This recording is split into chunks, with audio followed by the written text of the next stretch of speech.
Elder Scrolls V Skyrim, you know Celril, the Altmer noble. Surely, I have not been playing this for 616 hours and 20 minutes. It's practically a brand new game. Truly. Let's hop on into the Matron's Chamber. We are in the old Windhelm ruins. That is to say, we are in ruins from the first era that are underneath Windhelm. They're ancient in the extreme, crumbling, and it's full of vampires. In fact, Lamai Ball, the first vampire, which I'm sure will absolutely not go terribly wrong, as we saw a ghost suddenly appear over that coffin. Looks like we found Mr. Jacob, the guy who was responsible for all this. He is a, well, all skin and bones, but without the skin. Um, there's a throne here. Looks to be a testament to Molag Bal. So it's a nice little place. And Lamai herself is in that coffin. Yes. Let's have a look. Ah, yes. You're dead. Well, that's it. Dead. Yep.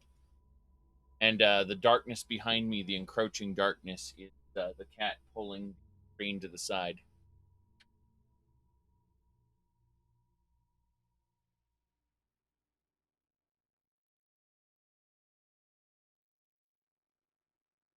All right. What's wrong? Oh, let's move on. The sun is setting. Uh-huh. And who are you? I'm LeMay. You're LeMay. Have you forgotten? You're LeMay. That sounds pretty terrible. But at least the mod is working. She does not look like this. Uh, she, yes. She's, the mod is working. We have a mod for the mod, you see. On the left, you see the original version, the anime girl thing that they tried to create in the mod maker, the person who made Vigilant, tried to make her, all anime, and that doesn't work. That really doesn't work. So we got a mod for the mod, and that's it. Yeah, she's 10 steps ahead of you in the original version. What's wrong? Oh, let's move on. The sun is setting. Where are we going? Don't you remember? We're going to my father's castle. Your father? Have you forgotten him too? You've already met before. Yes, already met before a certain someone. Don't worry about it. So yes, we are quite dead. We were stabbed by spears, impaled. Ah, the tree. We'll be back to this tree later. All kinds of amazing stuff will happen out here. All right, here's the castle. Yes.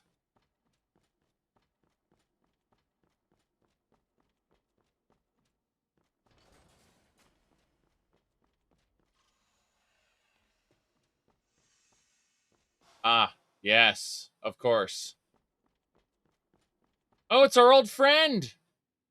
We meet again, child of Stendar.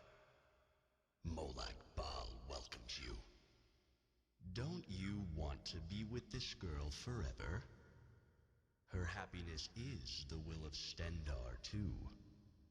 There is no need to abandon your faith. Just take heart and go on. Nothing more is needed. There is no reason to hesitate, is there? You know this. Go on. Mm-hmm. All right. Come on, let's go. Everyone will be happy for us. If we go, we end up entering into a blood pact and end up in Cold Harbor. It actually makes more sense from a plot arc, from a plot perspective, to do that, get impaled by a bunch of spears and wake up in Cold Harbor. Like it makes more sense. But we're going to say,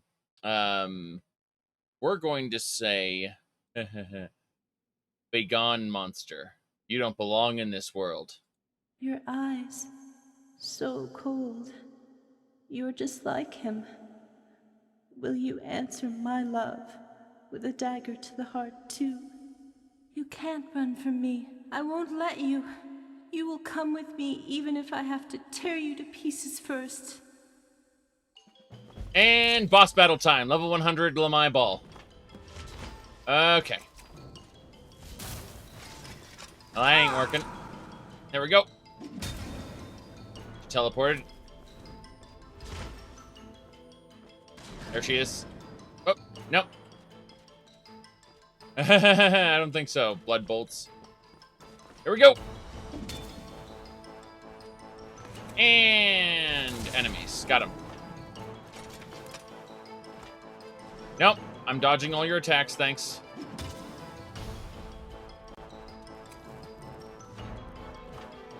Nope, nope, nope.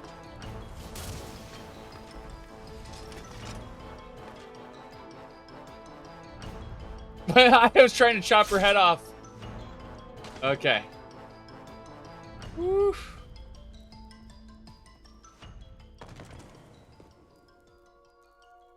We did it. That's Lamai Ball. See that?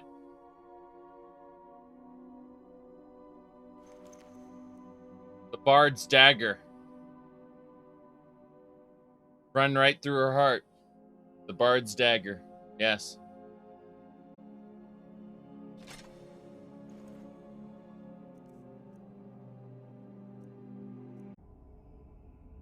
Give me a second here. Yeah, I literally had to like push the cat off of something because he was trying to grapple to the screen. I was just like, I was biting my lip there because violence against cats is not something I enjoy. But he would have hurt himself if he had tried to climb the screen. So it's like I had to just swipe him off of it.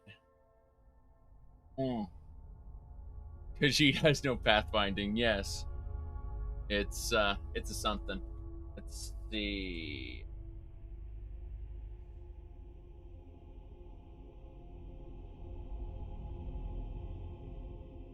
All right, let's go ahead and equip the Bard's Dagger.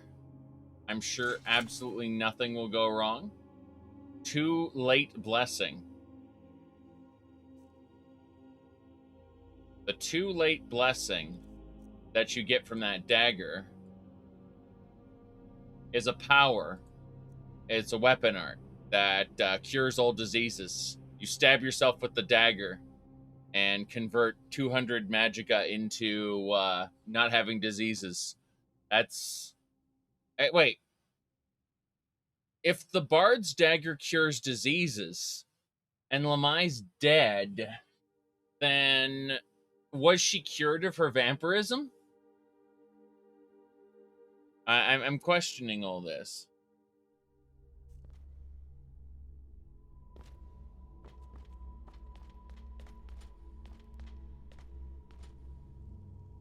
The dagger is reacting to Molag Bal.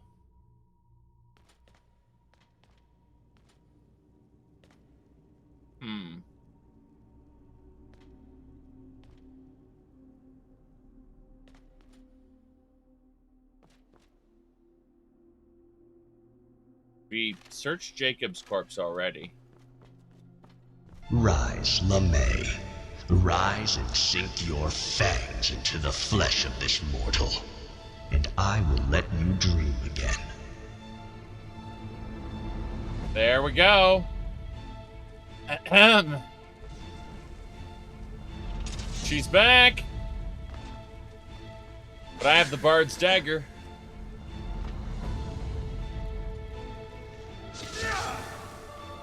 All right. We got the Withered Rose of LeMay. That belongs in a museum, apparently.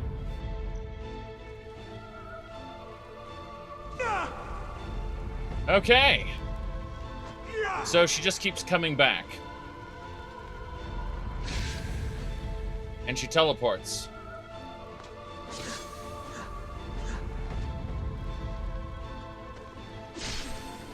Okay.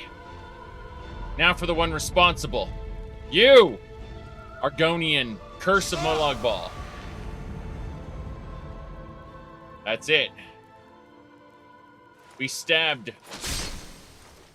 Look at that. Amazing. That's a power. We can stab ourselves and cure ourselves of diseases. We also got a second rose for reasons. But, yeah. That's, slightly nuts. Yep, we stabbed, Molag Bal there. So, we, defeated Lamai Bal. Lamai Bal was being raised continuously by Molag, but we used the dagger that was in her chest to stab the curse of Molag Bal and destroy it. So technically, we're done. The whole thing of getting stabbed by spears to death was an illusion, even though it would have made a lot of sense to do it that way. Instead, we've got another arc to do.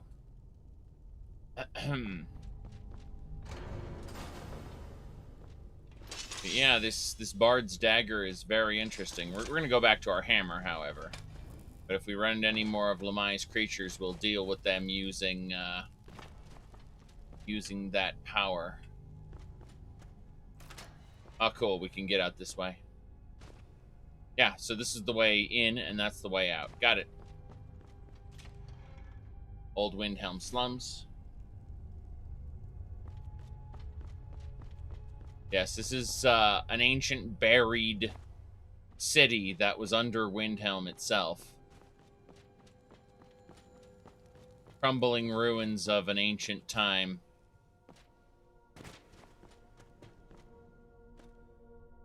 Populated by needs.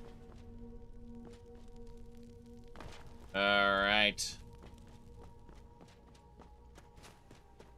This is ancient in the extreme. It's, it was excavated from underneath, Windhelm. So, it's had enough time for, it to be buried underneath a system of sewers and things. Forcibly balance all your humors. Oh, no. Yep. Yes, you absolutely can skip directly to the old guy in Dawnstar. True. I wouldn't recommend it because it's just a dream at that point. Like it's a weird thing. It doesn't make any sense narratively. What narratively makes sense is going with Lamai and skipping the this chapter I'm on right now, chapter 3, or the third act, I should say. All right, we're coming up into Windhelm itself, the Palace of Kings. Through the sewers to an ancient old Windhelm. Jeez. Wait, what's this? Recognize this area. Oh, it's the Palace King's cellar. Don't you technically die in the martyrdom part of the mansion? If you choose to martyr yourself, yes. Or you can tell Molag Bal, fine. rescue me. And he'll open an Oblivion gate for you to enter. But yes, you absolutely can choose to martyr yourself for Stendar. There continues to be unrest in the Grey Quarter. Good to have you by my side, friend. I need reliable. Tell them that I presently have larger concerns. It's such as old dangerous. Skyrim. They don't seem to be very sympathetic to our cause, sir. Let me know if you hear anything more substantial. Right. Of course, my lord. Hey.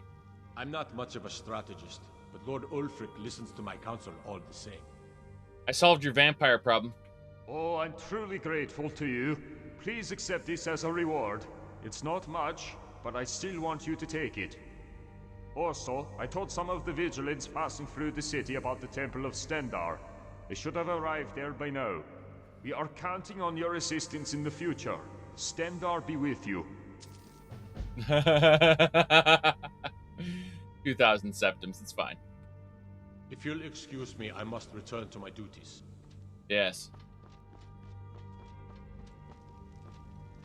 Correct. The martyrdom part is just for you to stay true to your ideals and die, and then get replaced with someone who does go to Cold Harbor. I almost, like, the martyrdom part doesn't feel like it fits, to be honest. It feels like it should just game over at that point and, you know, reload your save. But they decided to do a really weird thing and have a second character be prepared for you. And then you just play the second character. And yeah, it's not something that is like it feels like it was an added feature just because they went, oh, look at me, look what I can do in my mod. I can make your character die and get replaced by another character. It again, it feels like if you don't take Molag Balls up on his offer, you should it should really just kill you and then go to a reload section. But they really felt strongly about giving you some sort of choice. So you get a choice and you can let your character die. Yeah. I mean, I respect the mod for doing that, letting your character die. I just don't think it should have continued at that point. The idea that you are just replaced from that point on. Yes. Yes, someone else can literally take up your cause at that point. Like, hold on. Let me explain how this works. Let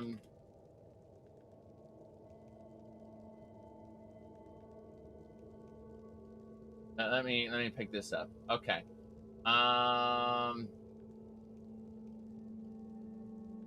I'm gonna pull this up right now. It's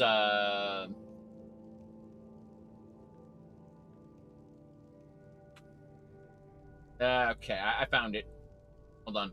Zelda, Duke Onkled is under attack by the evil forces of Ganon. I'm going to Gamelon to aid him. But Father, what if something happens to you? I'll take the Triforce of Courage to protect me. Okay, here we go. So this is what happens in Vigilant. All right? If you don't hear from me in a month, send Link. There you go. That's all you need to know. Okay? That's exactly what happens. If you die, if you choose to martyr yourself for Stendar in that quest, then your character dies and is replaced by an NPC who, like, you do character creation again, basically, and you go into Cold Harbor kind of as a rescue sort of situation. I do think you get all your shit back. Could be wrong on that account, but I think you do. I hope someday we'll get to know each other better. I see why the Nords like Skyrim. This crisp air is wonderful for the lungs. Yes. Very good, very good. Anyway, You wish there was a better evil path for Vigilant? Oh, yeah. You know you can free the Black Worm from Cold Harbor? The spells you get aren't worth it, but, yeah, no. It's funny anyway. Alright, hold on a second.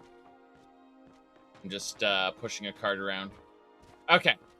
We gotta get back to the, Temple of Stendarr. I don't really have the patience to, move through this right now, so we're going to do a little, technique. Some of you may know about this technique. We've done it on stream a few times before. Here it is. So we click here, then we click yes.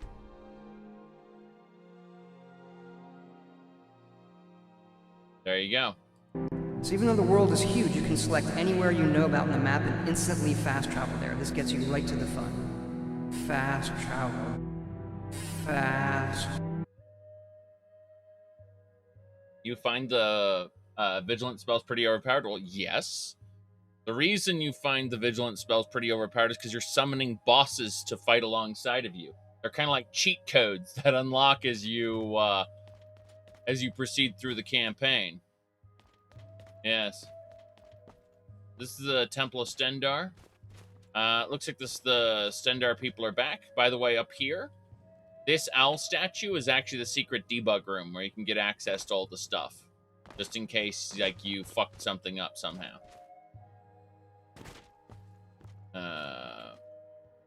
Well, the owl statue has the key to get into the storage room, and the storage room is the secret debug room. It has the connection here. Yeah, that's it. This is where it is. Molag Bal supporter run? No. Like, that completely flies in the face of what Vigilant tried to be. Child Reborn. Gwyneth, okay. Yeah, these Vigilants don't have anything to say. Whoa!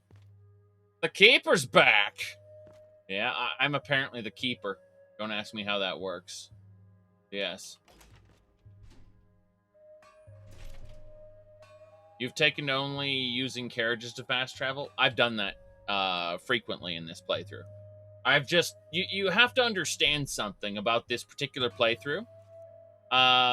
We're currently at 616 hours. Now, as far as pacing the game too quickly goes, I think we've let that ship sail already. Yeah, you see what I mean? All right, let's, Yes? Yeah, these Vigilants don't have anything to say. Go talk. Do you have some time? I need to talk to you about something. Right, what's the matter? Some time ago, a Vigilant was sent to the mansion of a noble from Koral. Now we've received a letter from him, asking for reinforcements. I wanted to send him a few Vigilants immediately, but... Right. Is there something wrong? Letters take longer to arrive than usual. What with the Civil War and everything, but it's been months since he was sent there. Also, the Vigilant hasn't returned yet, and I fear it may already be too late. I want to leave this decision to you. What should we do? I'm supposed to be the Keeper, so I would choose. I will go ahead. If I don't return in a week, send someone after me. Okay, everybody? Hold on one more time, everybody. One more time. But Father, what if something happens to you? I'll take the Triforce of Courage to protect me. If you don't hear from me in a month, send Link. There you go. So, all right. If I don't return within a week, send someone after me. All right. Please. Be careful. I will prepare a carriage in front of the temple to take you to the mansion. Okay. Tell me more about this noble. He's from the Bruant family and earned his fortune by breeding military dogs for the Legion. He also holds a seat in the council. The family consists of Lord Marcus, his wife Julia, and their son Julius. Lady Julia died last year, however. They found her burnt body at the shore of Lake Ilinalta. I prepared some documents, so you can read them on your way there. Okay. The Ilinalta report. Got it. Who did we send there? Bartholo. He was sent before you joined us, so you've never met. What was his mission? He was supposed to investigate a series of mysterious deaths in the mansion. The Rondir thought they were just coincidences, but Bartholo disagreed with him. I remember how they quarreled about this. This is why it was only Bartholo who went to the mansion. Okay. So, that's that. My goodness. A hurricane. Anyway, we were going to read the Ilinalta report. Ooh. Report. Yes, the slave trader report. That's what everyone wants. All right. Since the start of the Civil War, not a strange sight to see a corpse floating on the surface of Lake Ilinalta. However, a corpse found recently. It was Julia. Cursed flames were spewing out of the body. Blood turned to acidic poison that killed every living organism around it. Don't say organism. They like creature, okay? Like, creature is something I could see being used in Tamriel. We don't use the word organism in Tamriel. That's weird shit. That'd be like a scholar in the Elder Council, in the White Gold Tower would use the word organism. All right, so lifting the curse was surprisingly simple. No resistance felt of dispelling it. Let's see. That's it. Ashes were scattered, so that's interesting. Well, before we take that carriage, let's get some other things in order. We've got a bunch of alchemy ingredients we need to process into our crucible. Let's go do that first. Organism would be a word like alchemists use. Something like that. It'd be a learned... I wouldn't think that it would be a person of the Temple of Stendarr. That feels odd. We're just putting all our alchemy ingredients away. Not a big deal. Okay. Almost done. I say as we're more than halfway now. But yes, all my alchemy ingredients are going in the crucible. This item is too big to carry.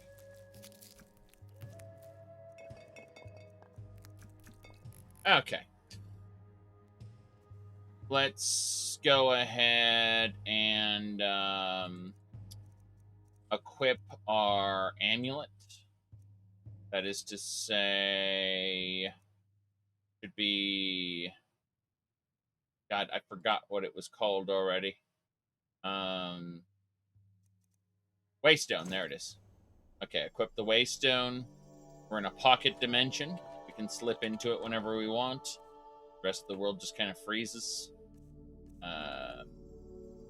We're stowing everything away in preparation for our time in a different place.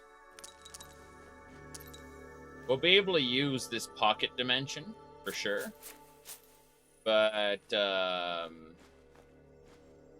yeah. Still, we won't need 7 dragon bones where we're going. Use the pocket dimension in the middle of a boss fight? You can. I'm not joking. It won't, like, the boss fight will just freeze and resume when you get back. In fact, the boss might heal up a bit as a result, or might even fully heal. You don't actually know.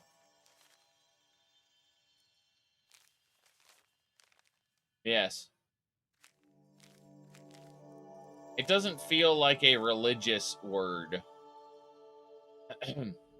As for ESO, like, ESO is not a standard by which we should be talking about how words are used.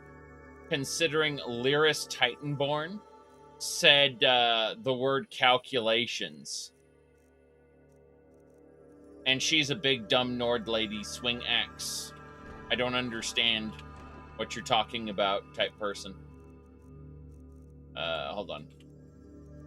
How much blood do I have? Okay, cool. I have 44 blood potions in reserve. That's good. 100 Glenmoral Witch Heads. Guard Amulet I don't need. What was in this chest? This was armor? Yeah, this is the armor chest. That's fine. We're just gonna put away everything. Like, all these Elite Vigilant outfits. We don't actually need the Elite Vigilant outfits. We're just holding on to them for later. Oh, yeah, the Rose of Lamai.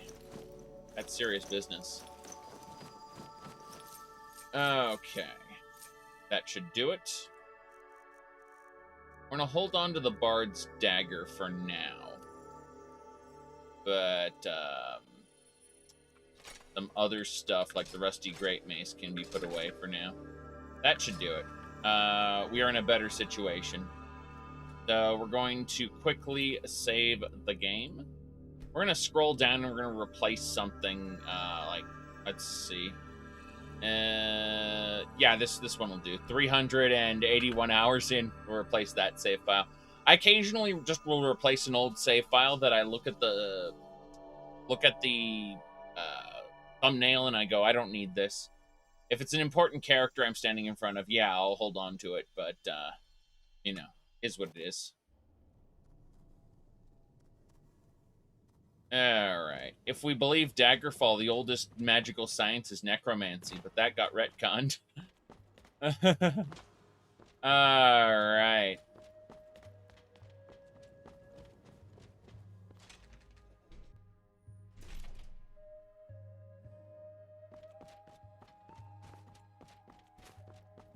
Here's the cart. Ready to go? Because it will take you to the mansion. What do you have for sale? This is good, good. Wow, look at him. Look at him. Oh, God. Just look at this Khajiit.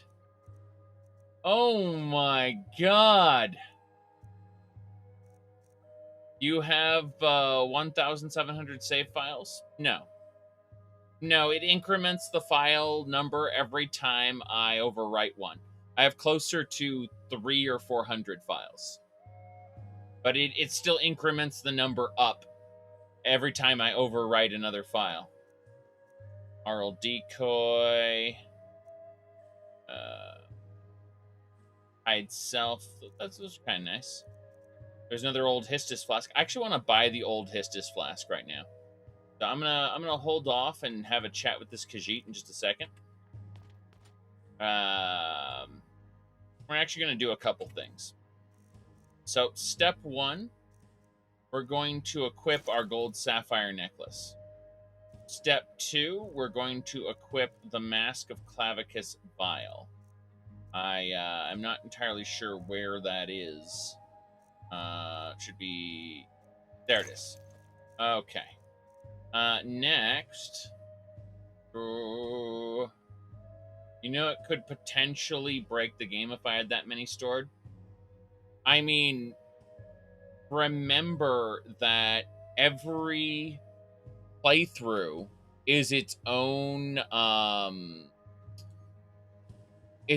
profile inside of Mod Organizer here. So you see these different profiles. Each one has its own save files. The other profiles can't see each other's save files at all. They don't, like, LOTDB1 doesn't, like, its save files don't exist to LOTB, to the second one. Just something to munch on. The idea that each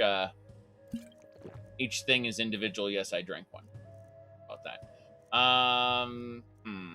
Chalador's Stone. I think that's all I need. Yeah, I think that's all I need. So, I like Witchmaster Infinite Magicka. Jeez. Not that I need that right now. All right, now I need to pull out some septums from my goddamn waystone. Yeah, there it is. Good, good, good.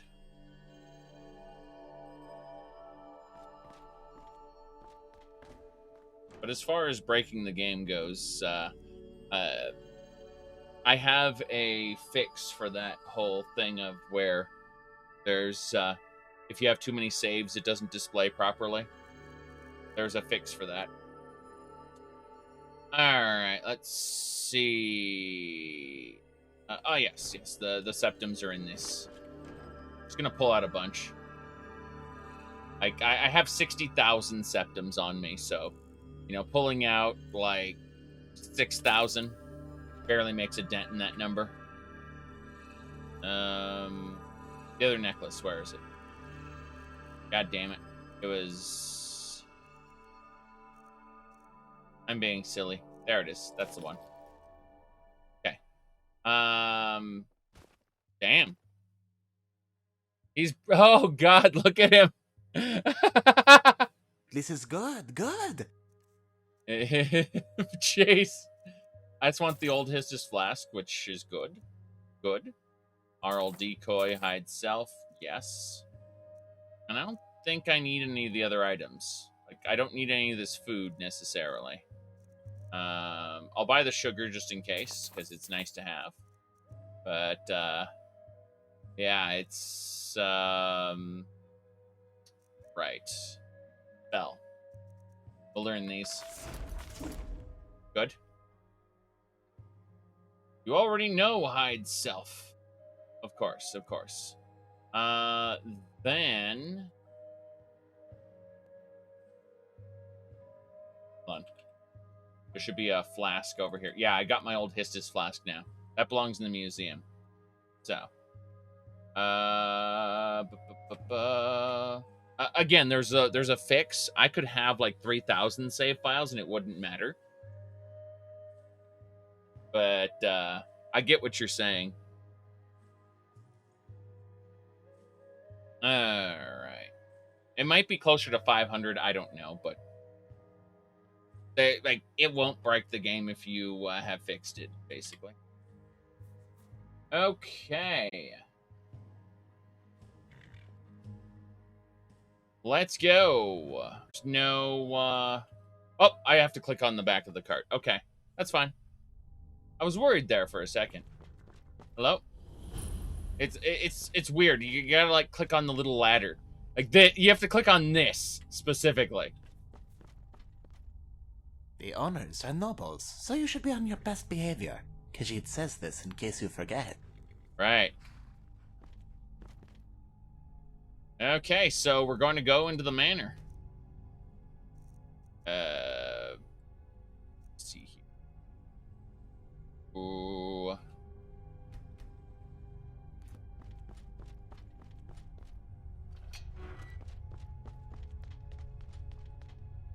Hello, sir.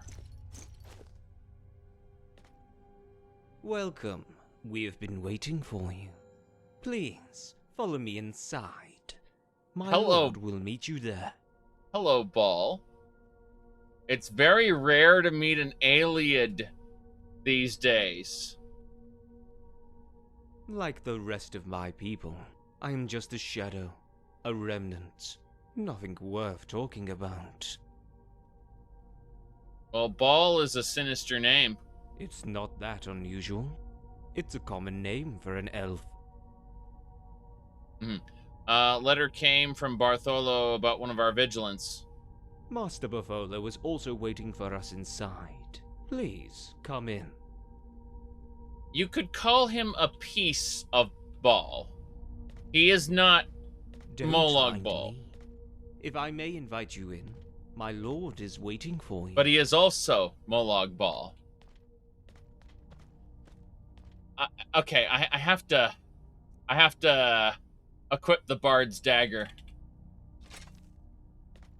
Don't mind me.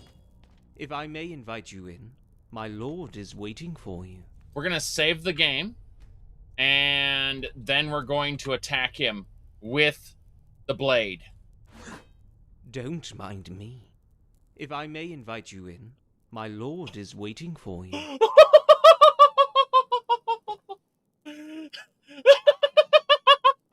Don't mind me. Did you see If that I shit? may invite you in, my lord is waiting for you. Don't mind me. Whoa! If I may invite you in, my lord is waiting for you. Bam! I can do that if I want. Alright. Don't mind me.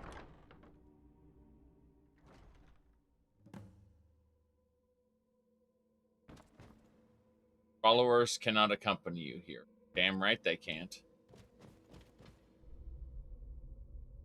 Ha. Ha.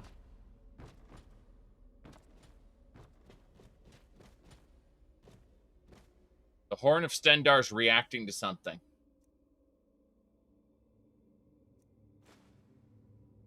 Listen. Break the curse of shivering.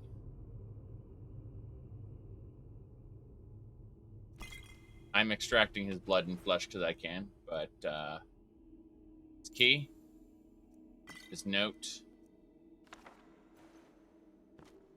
Hold on.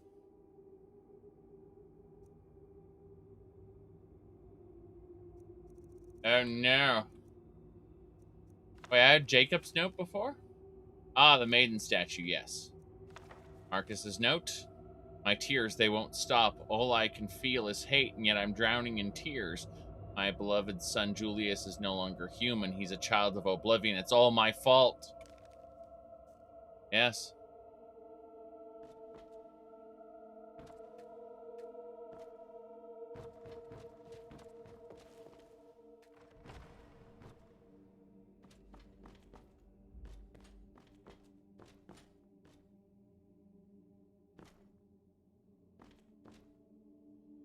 Look at that. Someone has assumed their neutral pose. See that?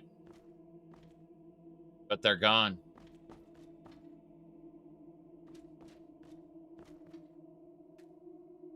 Can't go in the courtyard. That's not a T pose. That's a neutral pose. Door opened on its own.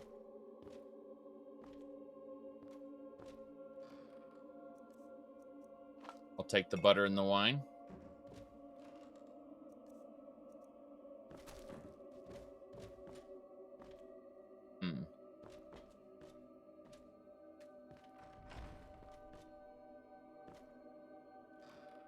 What's in the wardrobe? Septums.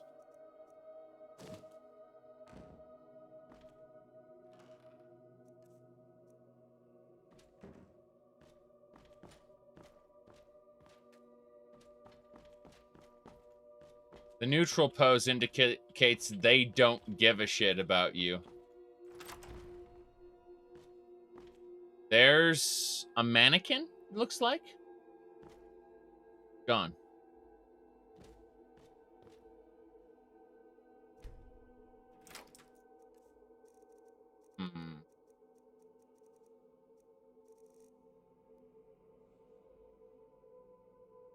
Here we go.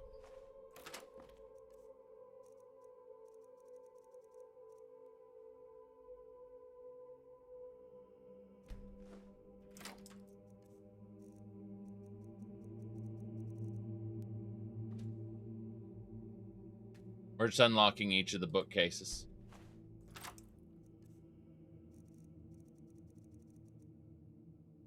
I'm pretty sure we've read like every book in the game, but I'm just making sure. I'm skimming like quick. Aha! Fool's Ebony. Got it. See? We've already got a new book that we haven't read yet. Whole thing was worth it just for that new book. Okay. Bartholo's journal. So, visited the Temple of Stendar, requested investigation. After listening to him, I can't find any connection between these accidents. They seem more like unfortunate coincidences. With the story about necromancers lurking in a basement in a mansion in Anvil, I think there may be more to this. A month has arrived and no incidents yet. God, he spent a whole month here. If there are any demons in Daedra around, they're cautious around me. I'll continue this investigation for 1 more month. All right. Yep. Oh, they all died. Their demise confirms my theory, and the evil spirit. This house is only hiding. When it could no longer resist the thirst for blood, it committed more atrocities, but left a trace behind. Faint remnants of magicka around the victims. I found a totem in the basement. It belongs to Molag Bal. A strange curse hangs over it. I will dispel the totem tonight. I have successfully dispelled the totem. It's rusted and devastating magic power faded, but the curse on it was unusual. It was so full of hatred and anger, it made me sick. Hold on. The blood curse applied was very similar to that of the ancient Aliads. Right. I'm getting old. Dispelling that single totem exhausted almost all my strength. Judging the power of the curse, there's at least 4 or 5 more totems. I can't take care of it myself, so I have decided to request assistance from the temple. I've sent a letter. It should arrive at the temple tomorrow morning. I'm going to take the rest of the day off. I'm being overcome with fear. My hand is trembling. I can't stop sweating. I've made a mistake. I shouldn't have tried to dispel the curse before reinforcements arrived. The dispelling was not complete. The totem regained its evil glow and it started making an eerie sound. I can feel the curse crawling over me. The doors and windows disappeared and everything faded into a black fog. There's no way out. I can't escape. Stendar, give me strength. Yes. Pick it up. Take it with us. We'll probably never be coming back here. Marcus's journal. All right. Visit the Temple of Stendar. The temple will send me a skilled vigilant. Julius and I are starting to suffer because of these continued incidents. A month has passed. Unfortunate incidents have stopped suddenly. I don't hear the crawling in the middle of the night anymore.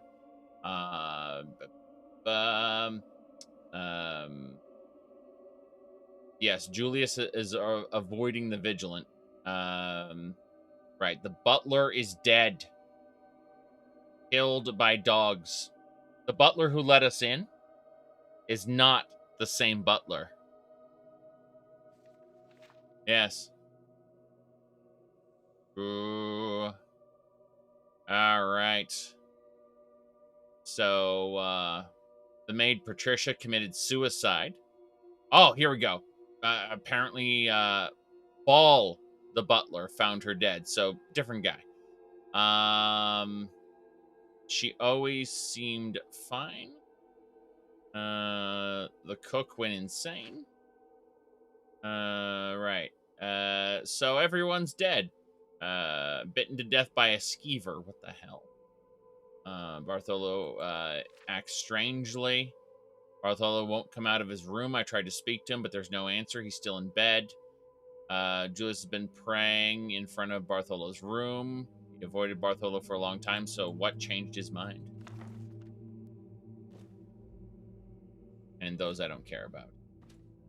A Debeller statue. Let's go grab that. It weighs 88 pounds, but it's definitely worth taking. Jeez. I like how the guy's son is dead. There's an amulet of Arcane here. Don't need the fine clothes. Take this chest.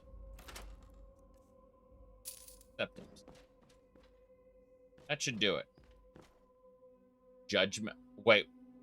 What Khajiit saw? Cyrillic nobles civilize and care for Khajiit kittens. Right. What Khajiit said. The Khajiit does not need this harmony of the Alessian order. Oh, so these are ancient books. Okay. And then what Khajiit heard. Yes, the Elysian order once again. Servant summoned. Hunt. Hunt. Run. Hunt. Okay. The kitten was ripped apart. Judgment. Why did we, the Elysian Order, condemn Mara's follower who cured a boy infected with the Elysian plague to death by the pyre? Why do we hang the boy who was saved by his illness? And why did the Archmage Cerebane, wait, Cerebane is an elf god, who treated the plague with his warlock ring, escape his death on the pyre? We've explained this so many times. The crux of the matter lies with what was done with permission of the Order. If any miracle received no forgiveness, no permission from the Elysian Order, it was not a miracle, but a heresy. Unfortunately, that Mara's follower had no permission from the Order, hence why she was sentenced to death on the pyre. In addition, the boy, who was saved by that same unauthorized miracle, no, heresy, died for the same reason. Did not the masses willingly gather the firewood for Mara's follower? And were they not all too happy to throw stones at the boy standing on the gallows? This collective act of the citizens is the most decisive proof of the correctness of the Elysian Order. As for the treatment of the Archmage Cerebane, his usage of the Warlock Ring, which I think of as a relic of Saint Alicia, has been for treatment has been approved by the Elysian Order and will be the subject of no further questions.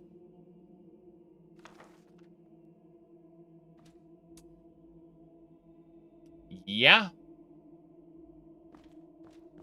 That's very interesting.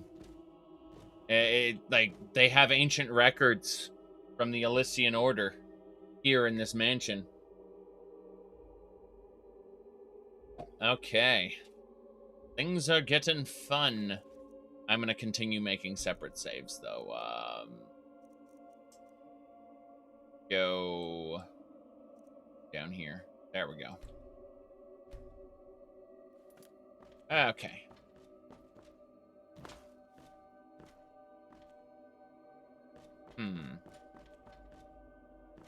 So, in the basement, we should find what we're looking for.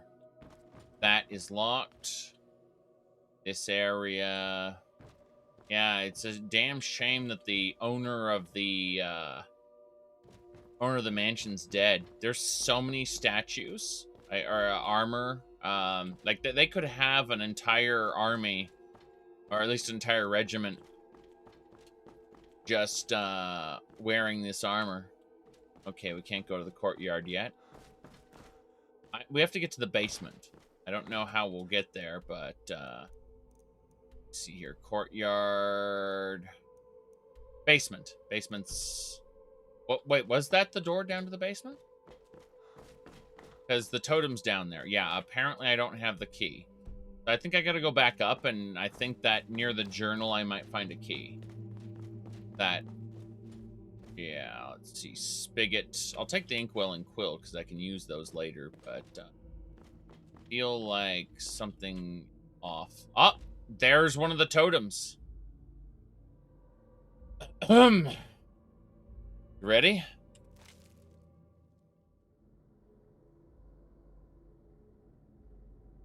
Ah, yes. Flesh walls. Great. We're in Oblivion. Or at least an Oblivion pocket. Get out my weapons here.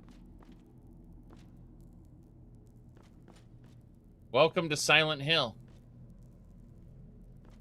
We're in Foggy Town, don't you know? Is someone there? Hey, what are you doing, sir? Hold on. He's trying to attack me. I think we're gonna. He's level 1, so we might be able to hit him with Pacify. Need something? Hmm? No, the game will not allow me to speak to him.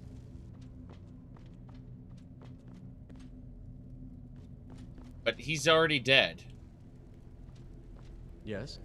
Well, let's kill him. Oh, it's quick save, then kill him.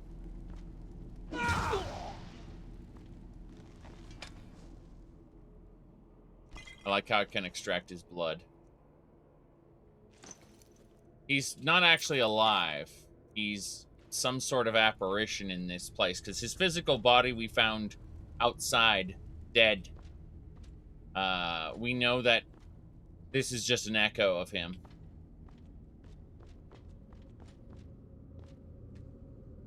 Look at that. A headless zombie. More headless fiends with their claws. Oh, nice. That... Oh. Let's get through here. Yeah, a lot of stuff that's been impaled. Great. Ah-ha-ha! Flesh spirit. Got it. Human hearts are contained inside.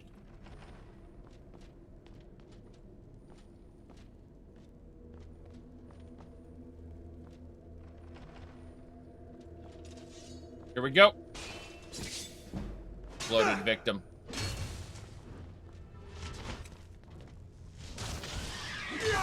Got it. Human hearts? Yes, human hearts. Okay. This is the weirdest part of Vigilant. It has, like, the best part of Vigilant is Act 4. This is Act 3, which is the weird part of Vigilant. This is where we're, like, this is Silent Hill, basically. We're in Foggy Town right now.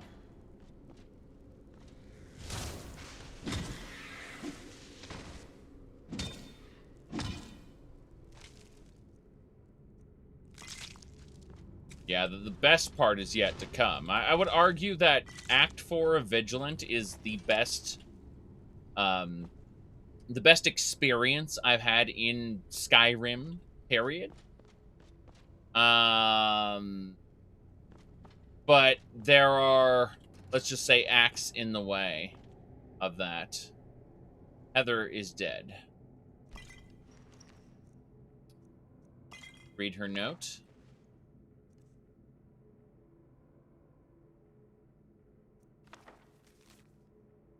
The young master was playing on the stairs in the hall today. There may be some toys and scribbles left. An important guest from the Imperial Seat is coming tomorrow. Please clean the hall. Do not bring shame to our master. This is the butler, specifically the name at the bottom. Lamthor is the butler who was replaced by Ball after he died. So,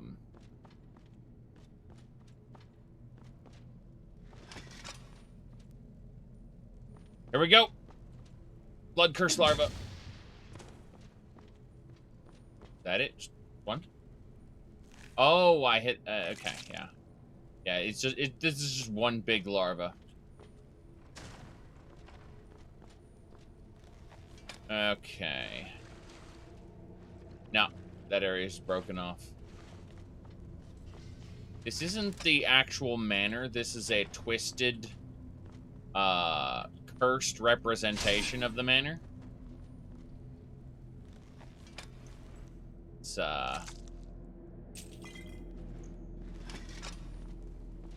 Molag Bal's, like a sub-realm created by, one of Molag Bal's associates.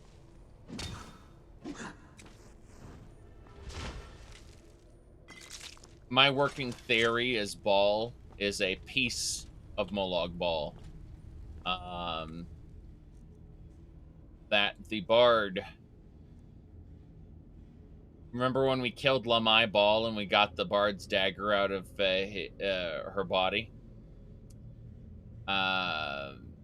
It was stabbed into her chest and she continued to fight despite it. that I believe this is owned by Ball, this Bard's Dagger.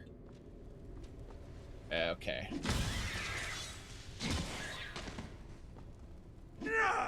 Oops. Yeah, back up. Good.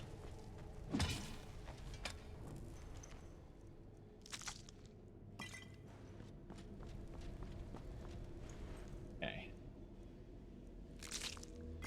Gotta be careful. We're gonna be reaching a point soon where we can no longer fight. I mean, this section is basically Silent Hill.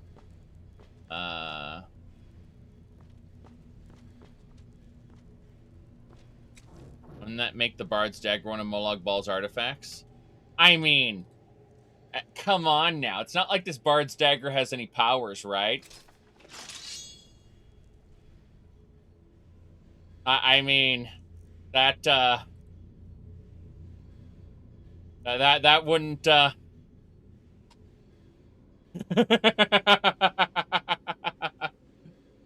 Too late blessing.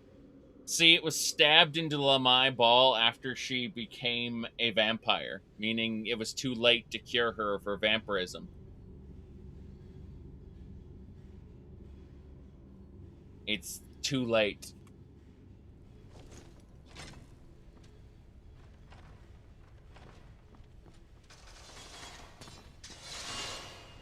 Damn.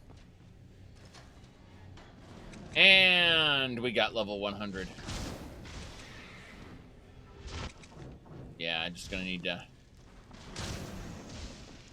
Oh, shit. That happened. Hold on, is this supposed to trap you in there? I think that's supposed to trap you in there the moment you go in. That's a bug, everybody.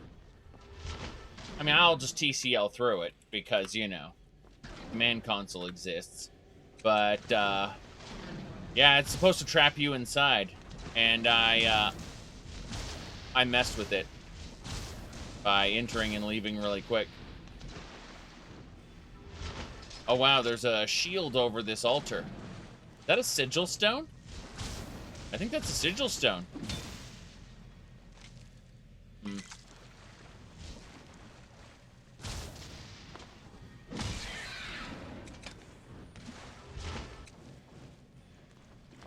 Goodness gracious. No, there's another one here. Last one. Yep.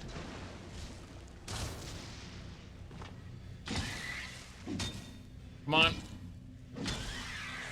Got it. You can hear all the spikes. Dispel the curse. Okay. So. Am I think I broke it. I do think I broke it. I'm invisible. Hold on. I may have screwed this up. Yep. Remember this glitch when I killed the skeever? Yes. Yes, that was a thing that happened.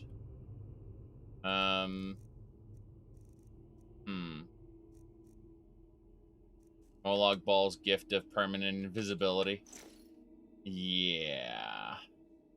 There's, I'm going to, mess with something here.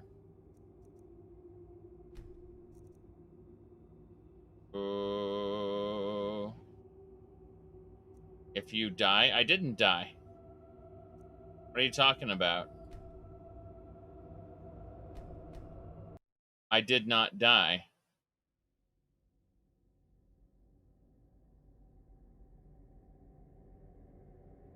I don't know what you're going on about.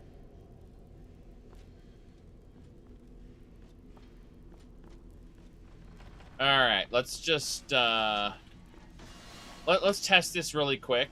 I'm curious. if it'll break again. So I'm just going to kill all 3 of them using console commands just to make it end. And then, yeah, I'm curious about this. So I'm just going to really quick grab the ghostly remains. And then we'll hop on through. See if it broke us. Yeah, it was just some sort of weird bug. That's yeah, it was just some sort of weird bug. God, these are a lot of classical paintings. Pretty interesting. It was a yep. So I think it had to do with the fact I TCL'd through the barrier, because the barrier came up because I tried to fake the barrier. Like, because the barrier, like, I went into the room, then I immediately left, and the barrier came up, sealing me outside it. Yes. I think that's what happened. It was just weird. Anyway, we got the key. That's the important part.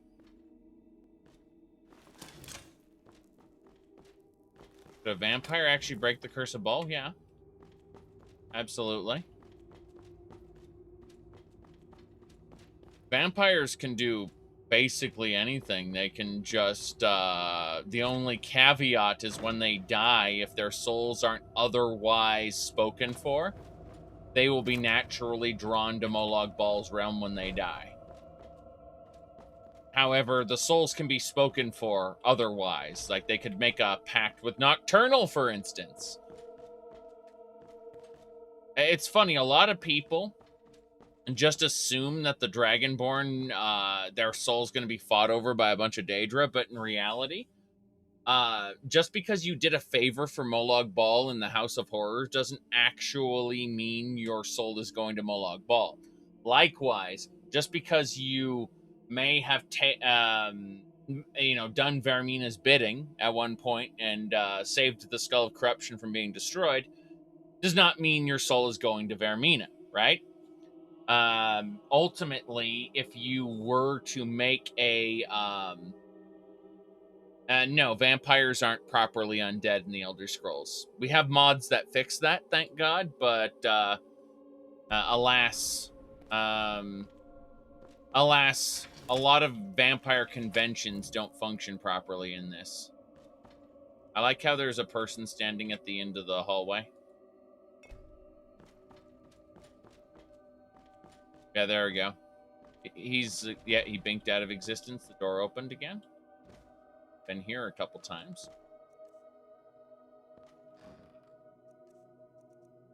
Septum. So basically, we just have to look around behind things to see if there's a totem hidden around. There's supposed to be like 4 totems here.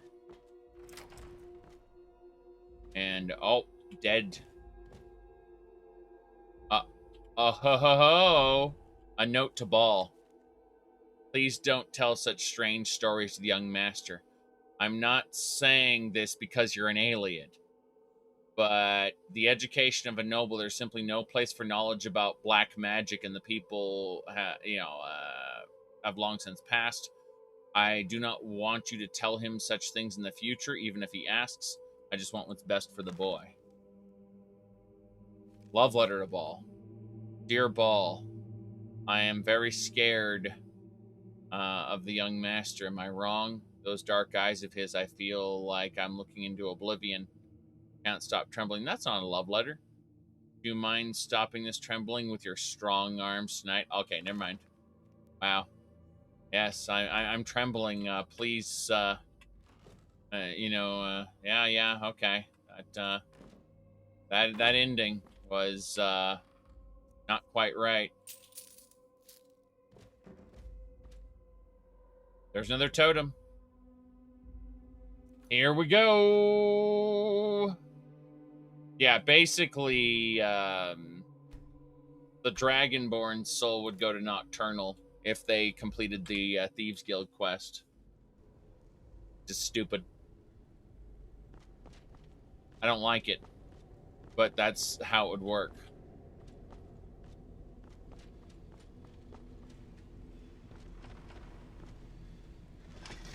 Okay.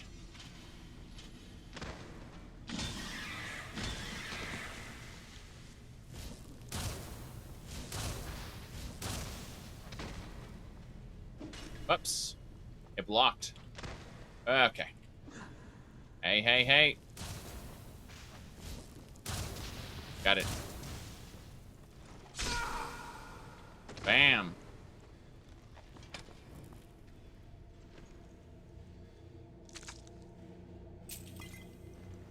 Very good. Sovngarde? No. Probably not. Unless you're a Nord. Of course, the Ebony Warrior could... Oh, there she is. She, Patricia... Oh, no. What happened to her? Truly terrifying. Yeah.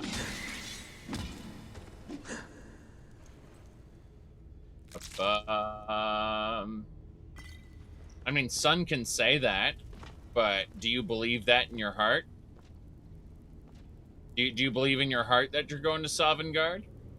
Or are you not even a Nord? You're going to Nocturnal, bitch.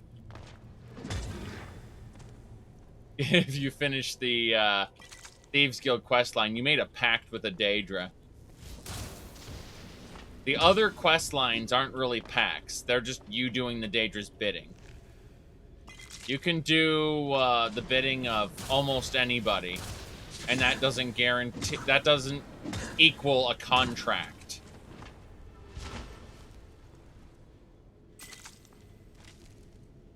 Contracts are something different.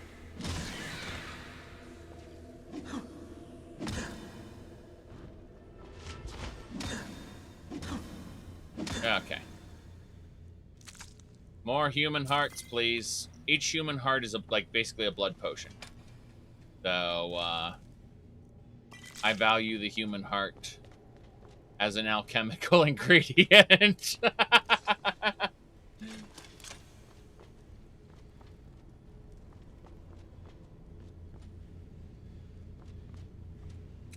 Would the Dragonborn actually be a dragon in the afterlife?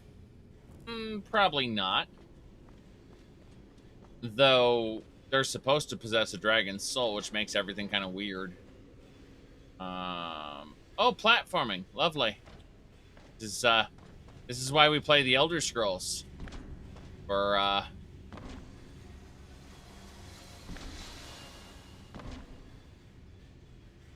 Oh. That's good, too. That's great.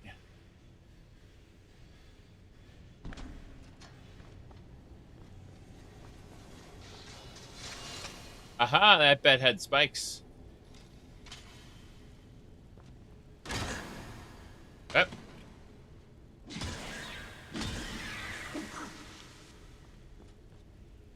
Heard something.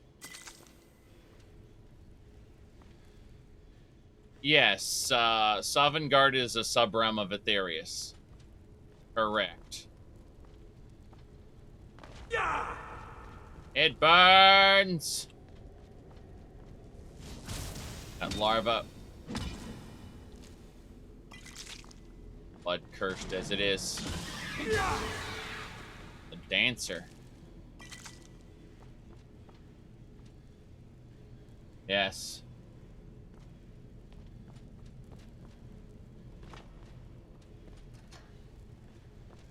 Nothing.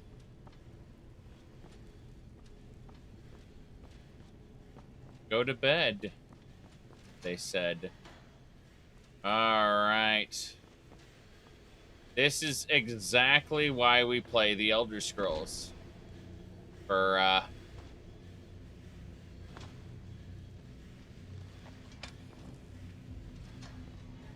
yes, this mod would be really fun to play as a paladin. Of course this is Silent Hill. We're in a twisted version of the mansion that is rusted over or slash fleshy, depending on how you want to look at it. It's Foggy Town. That's what this is. We're in Foggy Town.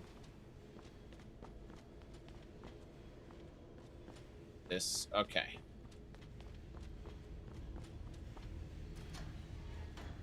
Oh no, Peaks. Dark Souls 4 is later. Oh, Judge of Depravity. He's swinging a corpse. Oh, I'm almost dead. Okay, that's it. Here we go. Oh, jeez. We need to drink blood. Okay, we're good.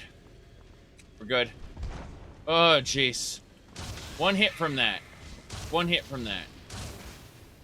No thanks. Yes, evil never dies. That's, oh,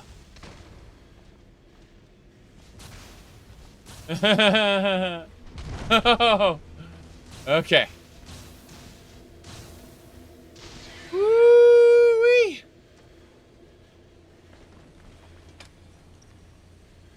Burnt corpse, it's a weapon.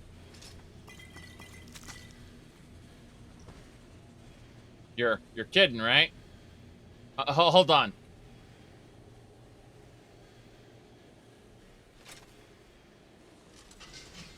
Behold the truth.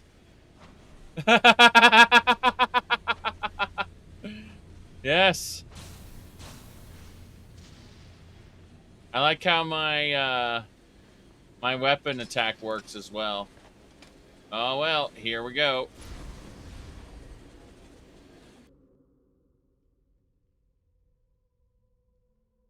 There's all sorts of ridiculousnesses like that in this mod, yes. All right, we gotta go to Julius's room.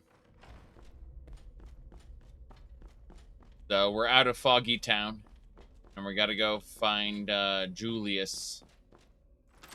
There we go. A stone effigy? Huh. Note. I found it, the source of the crawling sound. A red witch was there. She crawled across the ceiling. I shudder every time I remember the face. I'm being followed by her. She's in front of my door now. She's only there at night. Let's see. She will vanish in the morning. Oh, she's a witch. She's a witch. That's the guy who died.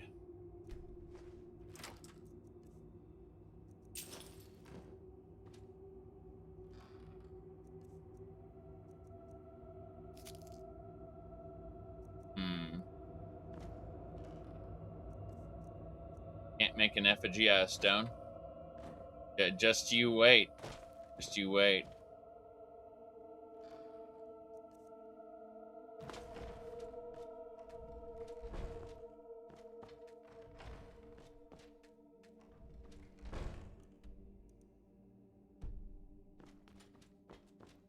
If you tell me stone can't burn, I'll introduce you to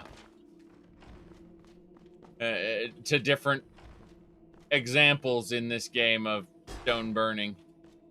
You'll see it. I would have sworn there'd be a totem in here.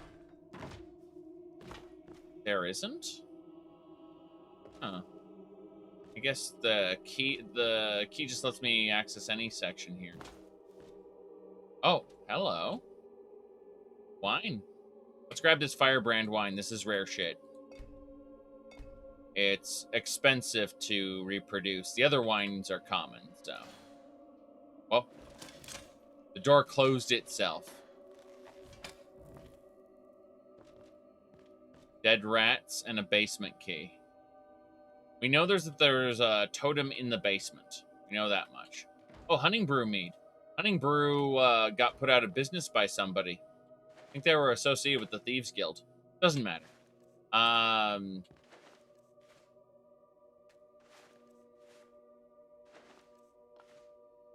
It was all replaced by Blackbriar. Red apples. Spiced wine. We'll take that. Yeah, the Village White and the Baltic we don't need. We're gonna have a look at the annual loot. Yes. Fish barrel. The salt. There's only salt in the fish barrel. Alright, no, we don't have the key to the basement yet. Damn shame. Close that door. Okay. Up we go.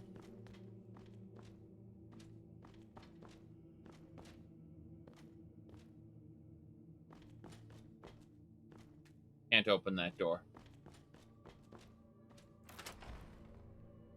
Ah, another one.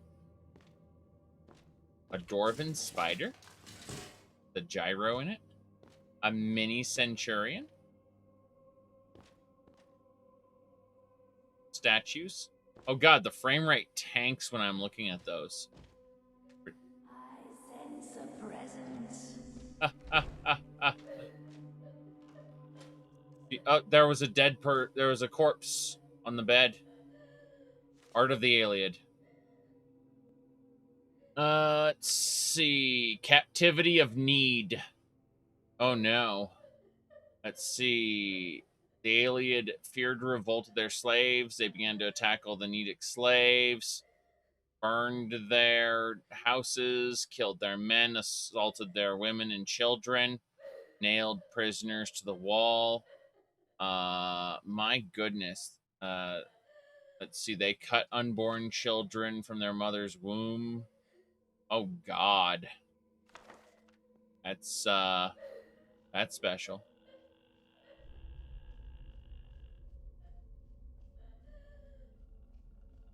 So, good. The glimmer of life is gone. Glimmer of life is gone. I like how we're going to be using this invisibility cloak for as long as it will work. What's this? A key. Head to the basement. Marcus's journal. Julia has grown cold to me. She doesn't speak to me, barely looks at me. As she found out about my infidelity, no, she couldn't have. God damn it, you wrote it down in a fucking journal. I guess you started the journal after you suspected she knows, which is really dumb. Julia and Julius have vanished. I had the servants look, they couldn't find them. Julius was found in the forest, does not speak. Julius still missing. Vigil of Stendar had his wife's ring. He was found floating in Lake Ilinalta. What depraved sorcerer could have done this to her? They put the flames inside her body, buried her. They found a ring. Got it. Before Mara. Yep. Okay. Don't tell him about Julius's death. The maid Heather fell down the stairs and broke her neck. Her town in Valen was Sylvanar. 10 septum should be enough to transport her body there. She was a clumsy girl, but for something like that to happen, Julius didn't even react. Been hearing something crawling in the hallways. The wild elf. His name is Ball. Yes, this is a new butler. So the old butler died, right? And the new butler is named Ball, who's an Iliad. I'm sure that couldn't be bad at all. Remember Lamai Ball? Oh boy, you certainly, anyone who's named Ball is probably a good person. Did you know I tried to assault Ball the moment I entered this area? He dodged my attack. He just went, whoa, like that, and just smiled. It made no reaction as if I attacked him. He just did a little dodge animation and just smiled back at me.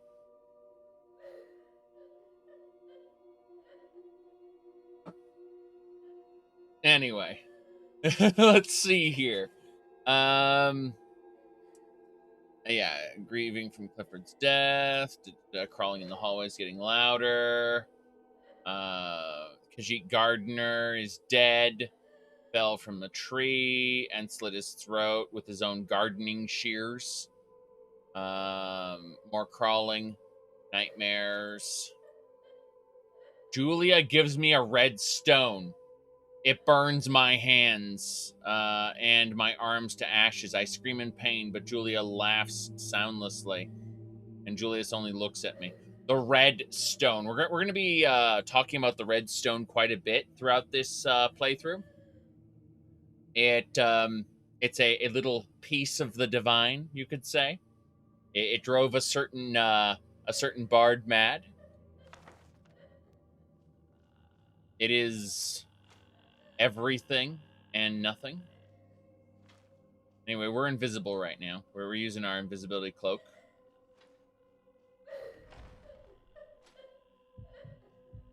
Okay. He hasn't seen me yet. That is sealed. Yeah, she's crying down the hall, so should be fine. Just gotta go downstairs. Get into the basement. We dodged her using invisibility. We should be okay.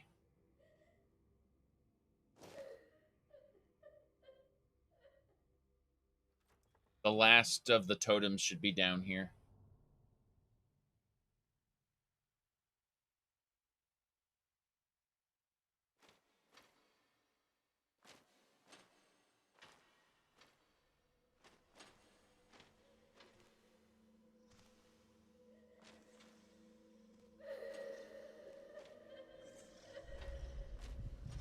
That is a level 666 zombie. Level 666. Holy crap.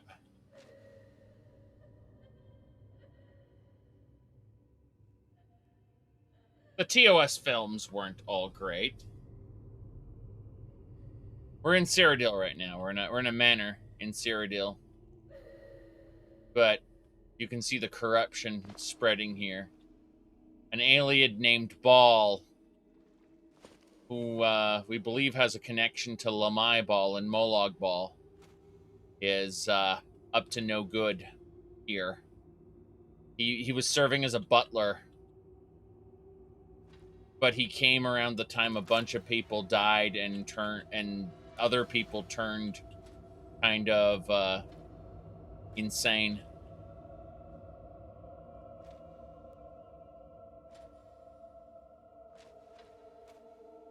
All right, let's see.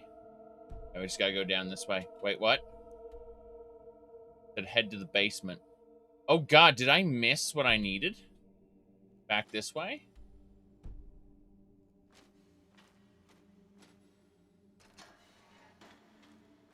I think I did. Yeah, I've got to go back this way. Whatever I needed was back there. The ghosts... You mean Lamai Ball? This cleaver, this corpse. This is what the game wants to show me. This chain. There's a key on the chain. Okay. That's what it was. I didn't see it because I didn't have the markers active. The markers only appear when I hold X. Like, I have the whole marker system disabled by default. Like, I have it set so it only turns on when I hold X. So, I'm not constantly assaulted by, you know, go here! But if I need it, I can just hold X and it'll appear.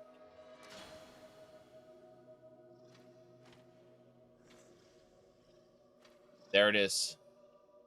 That's a level 666 zombie. With a giant cleaver. He's a butcher. Oh, crap. Ugh. I get near him and, yeah. Okay. He's after me. He knows I'm here. Okay. I think we're good. We did it. We got to the south wing. You love how there's a good amount of Skyrim mods that force you to follow quest markers because the quests give you 0 direction? Basically, yes. I understand that quite well.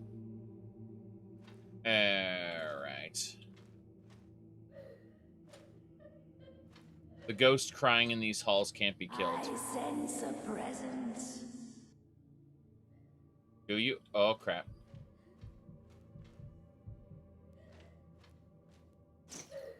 Invisibility.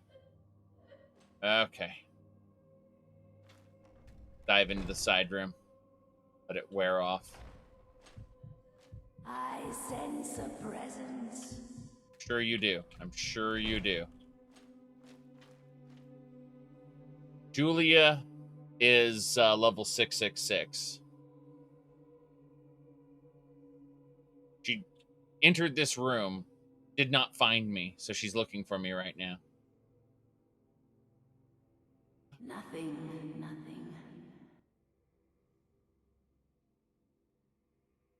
Okay.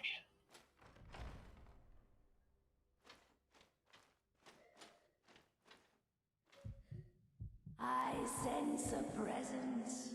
Stop sensing presence. Mortal fool, no one hides from the dead. We got it. We got out to the courtyard.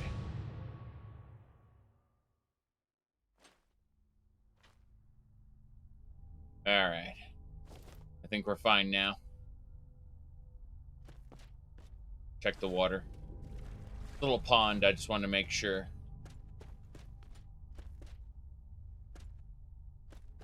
Wait, what? Oh, the totem is hidden down there. Okay. I swear a ball put that totem down here. Dude, there's a dead dog. That's unfortunate. Well, we might as well butcher the ingredients, because we don't typically kill dogs. So if we find a dead one, we're in Cyrodiil. Never stand this chapter. I don't hate it. I just think it absolutely it feels like it belongs to another game. And if you were to tell Lamai Ball, sure, I'll go with you. The quest makes a lot more sense because you were impaled by spears, right? And you quote unquote died, and then you went to Cold Harbor. So if you can actually skip this by telling Lamai I'll go with you and skipping the Lamai boss fight. And if you do that, you skip the Lamai boss fight, it actually makes a lot more sense. Because you go to Cold Harbor and that's, you know, fits so much. Okay, we got to purge this area. We got to cleanse this totem. Here, oh shit. Okay. That's the original butler. Vigilant starts out as a bad mod, where you just like go and kill vampires, trollolol. Then afterward, that's Act 1.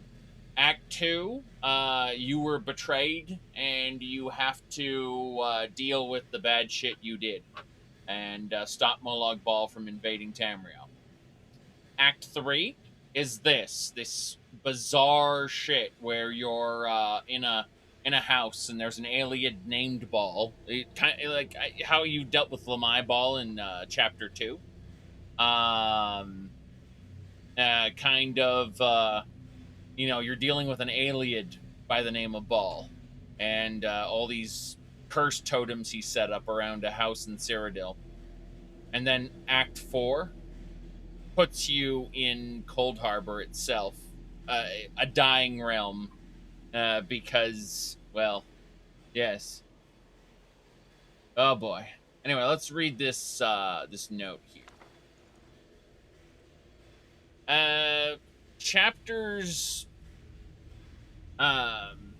1 through 3 are chapters 1 and 2 are kind of stupid. Let me rephrase it. Chapter 1 is really stupid. Chapter 2 sets up stuff you need to know for later. Chapter 3 should be skipped, the one I'm doing right now.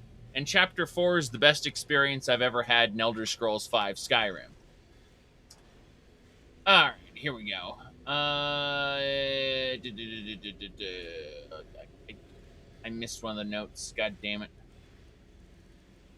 It's Lamb. Lam. You ask, is it lore friendly? It makes up its own lore, and it is internally consistent within its own storytelling. But if you're asking, does it follow ESO version? No, it does not. If you're obsessed with how lore friendly it is, you're not going to have a good time. But it is internally consistent within its own kind of lore that it sets up regarding a certain bard and things that happened during the First Era and the Elysian Order. What is lore friendly anymore? Exactly. It's consistent with its own lore, which is more can be said than can be said with the official stories. Exactly. If you're asking, is it canon? No, it's not canon. It makes up its own canon, which is arguably a little more interesting and a little more weird, and kind of spits in the face of some of the lore you've seen before, but it's in a good way, I think. It shakes things up. I'd highly recommend using a rebalance of okay, let's see if I can fight this. Oh yeah, we can do it. No, I can't. Okay, we got it. Oof, my goodness. Glenmoral and Onslaught? Well, yes, but those Glenmoral and Onslaught exist to kind of be their own, again, their own little canon. Like the Ayleid Ball and the Red Stone, none of that actually really makes sense within within the lore we have with the Elysian Order. You know, everything we're hearing here it is its own little story. That's fine. I don't mind. Because honestly, a lot of this is more interesting than what we ended up getting. Okay.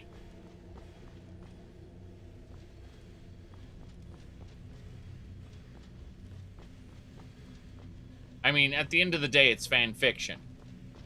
So when people ask, is it lore friendly? You know, no, it's fan fiction.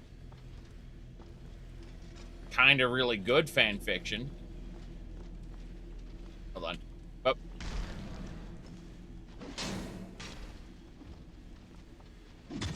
But could you play this and say, yes, it's canon? No. No, you can't. That thing's stuck. It can't get through. That's funny. Yes. You couldn't get into the whole thing of Molag loving Lamai. Love is a very meany word. I don't think every person is capable of what we call love.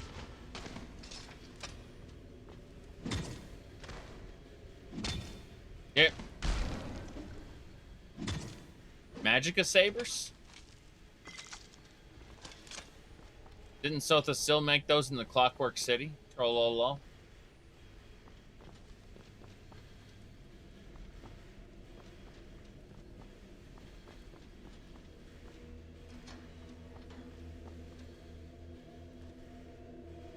Clifford is dead here. This was one of the manor guards. Here we go.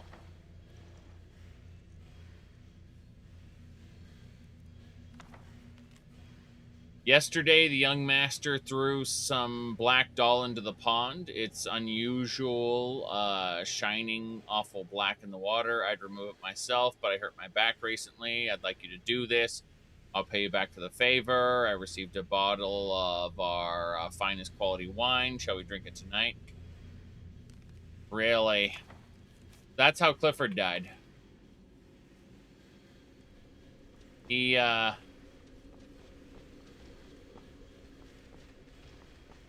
tried to remove this totem and fell in here. Ooh. Well, it's it has to do with the Crimson Stone and what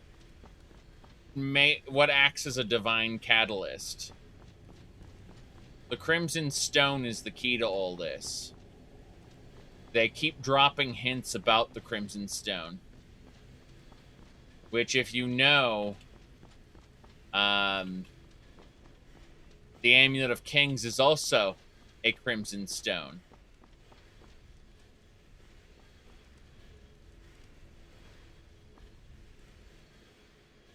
Eleonora house mods. Eleonora had a really good mod for Fallout 4, which was an iBot with a top hat and a monocle.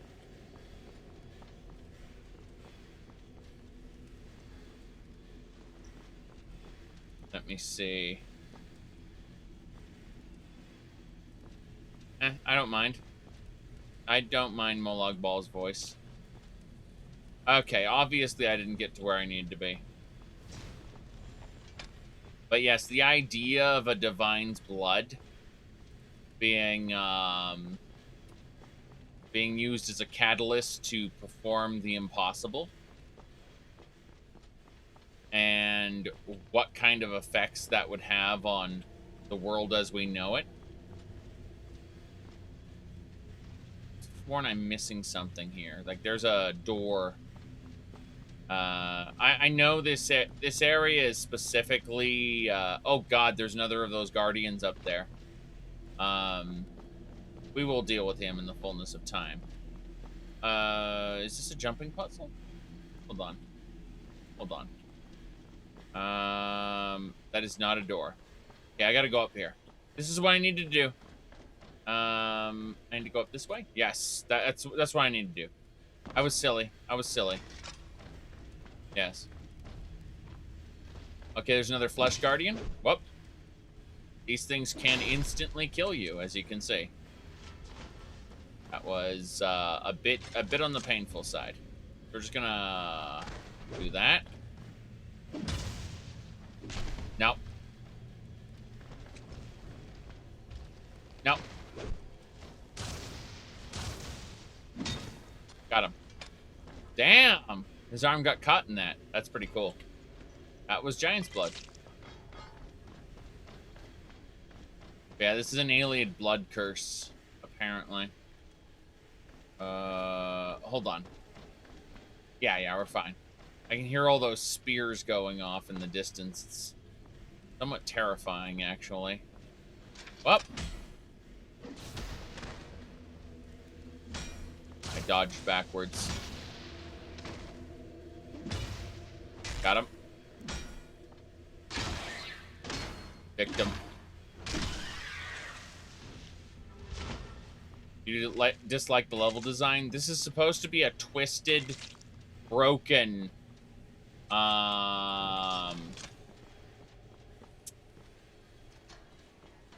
this is supposed to be like a twisted, broken, cursed area, which I don't mind too much. I tricked him. I tricked him into going the other way.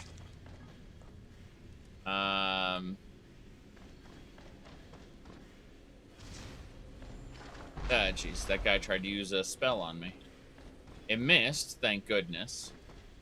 But he can shoot through these cages, apparently. That's it. That'll get me down to the main area to fight the big boy. Here we go. Hey, what are you doing? That is a foaming sage. What the hell are you, and why are you dodging me? It resists Electrosphere. Well, that's my main power. Okay. That's an issue. Let me see. Oh, do Bombardment. That didn't work. Oh, level 100 bastard. Okay. Mm-hmm. Give me a second.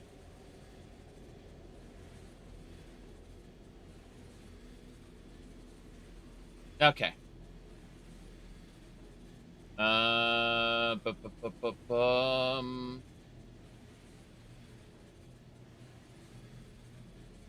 Yeah, it's not really a Storm Atronach. That's the funny part.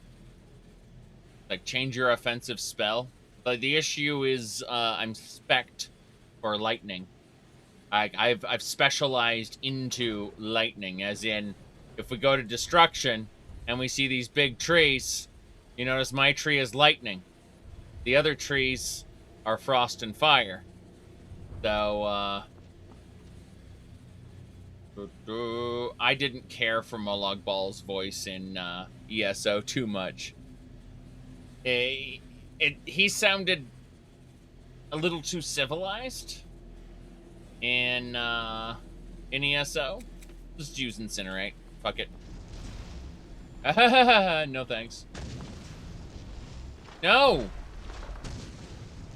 Bastard. Okay, Incinerate seems to be doing the job.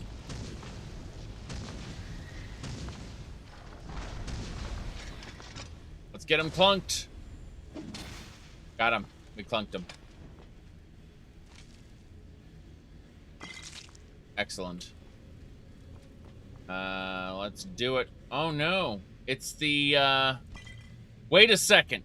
Was this the guy who drove me here? I'm pretty sure this was the cart guy. Holy shit. I didn't realize that the first time I did this.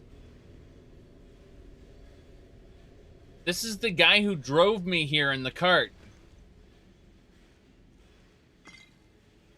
These are the shears he killed himself with.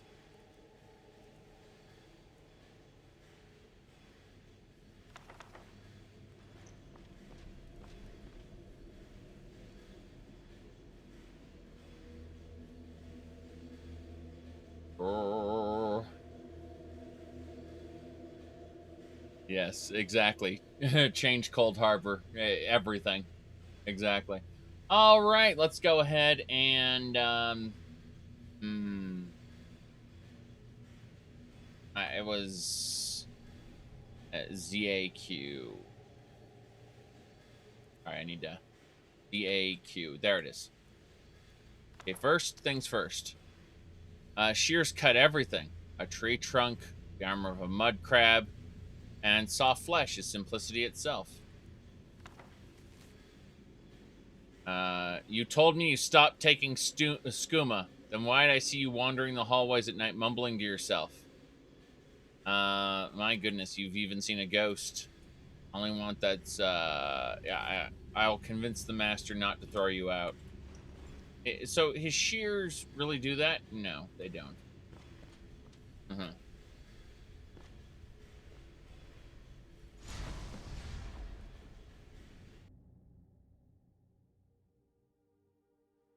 Okay. Here we are. The next area. We're almost done.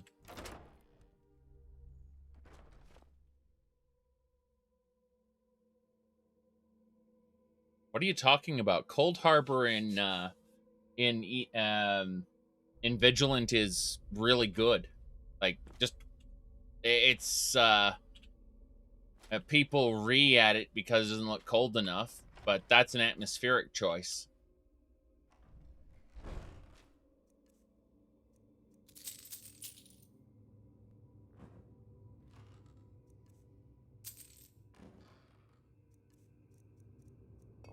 I played through the ESO one first, and the Vigilant one is far superior. But the Vigilant one is, well, it's a little bit, you know, it follows the conventions of this is a twisted version of the Imperial City. That's the point.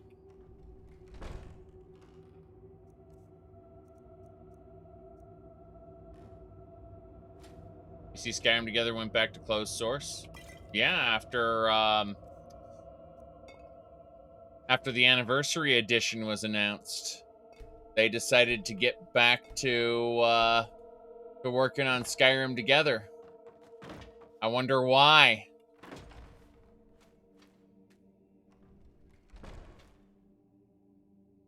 It's also possible the resurgence of COVID did something to the opportunities of a certain developer, causing them to give up on what they were doing.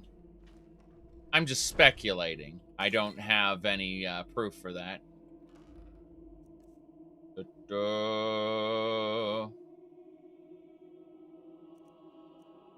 You said they only ever found 2 real devs to work on it. I mean, they poisoned the well already with their half-assed attempt in the beginning of open source, where they're like, you know, you do the work and what?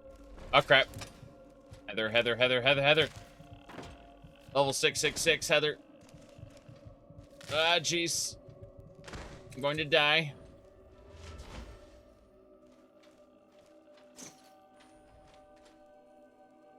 Fires a key.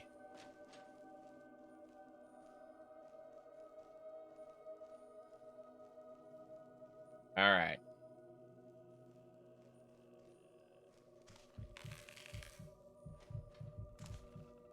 Nope, Heather's still kicking my ass. All right, this is the note. Hidden door behind the back wall of Mistress's room. Okay. Okay, gotta run. This Mistress's room? No. Not.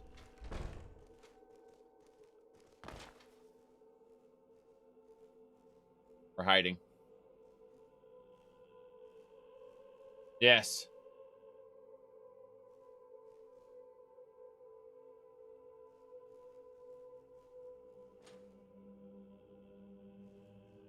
But yeah, again, they kind of poisoned the well with talent wanting to work on Skyrim Together after their earlier exploits. People just kind of, there's a stigma attached to the project now. And I'm not saying it's a bad project. I'm not saying I don't want it to succeed. I do. But yeah, let's just say everything surrounding it has left it with a bad reputation.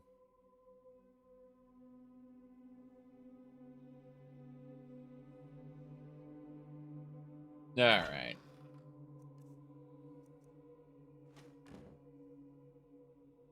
At least among prospective developers, like you can the original open sourcing was done in the worst way possible.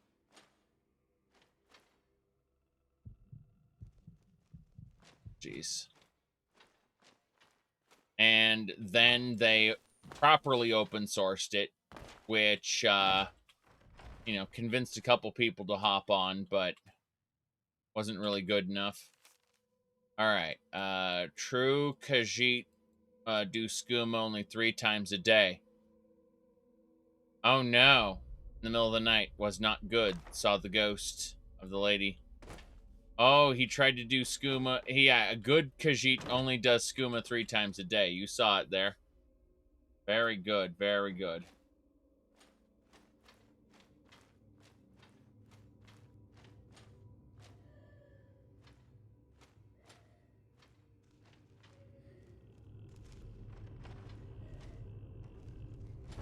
Okay. Need to let it pass.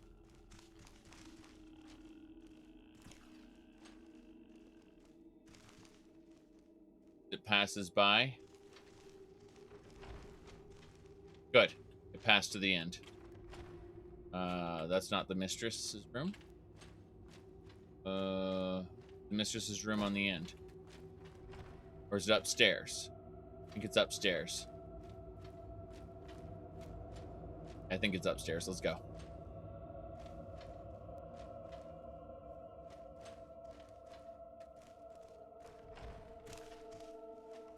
I think it came upstairs. Oh, there's a Dwemer thing here. My goodness.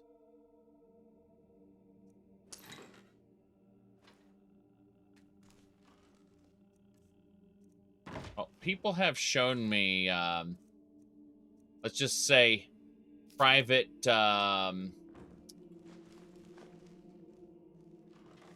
communications between people, or between the Skyrim Together people. I looked at the drama and I said, this is not worth,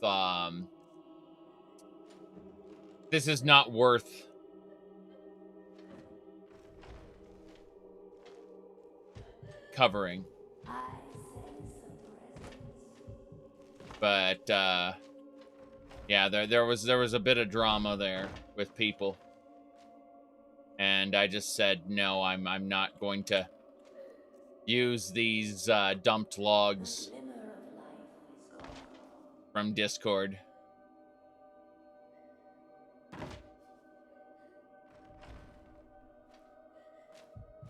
God damn it. That lady. We have to wait for her to pass.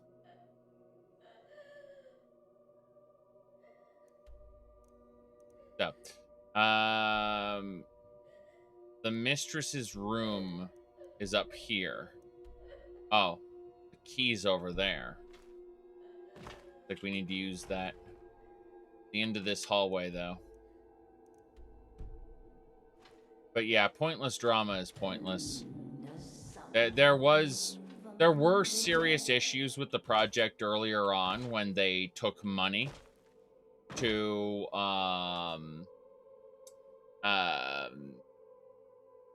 when they took money in order to you know, give access to the closed beta.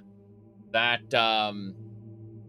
was shit. That was just begging for Bethesda's lawyers to slap their hand, because part of it was technically a mod, even if their framework itself, you know, the tilted system that they're using now, isn't necessarily I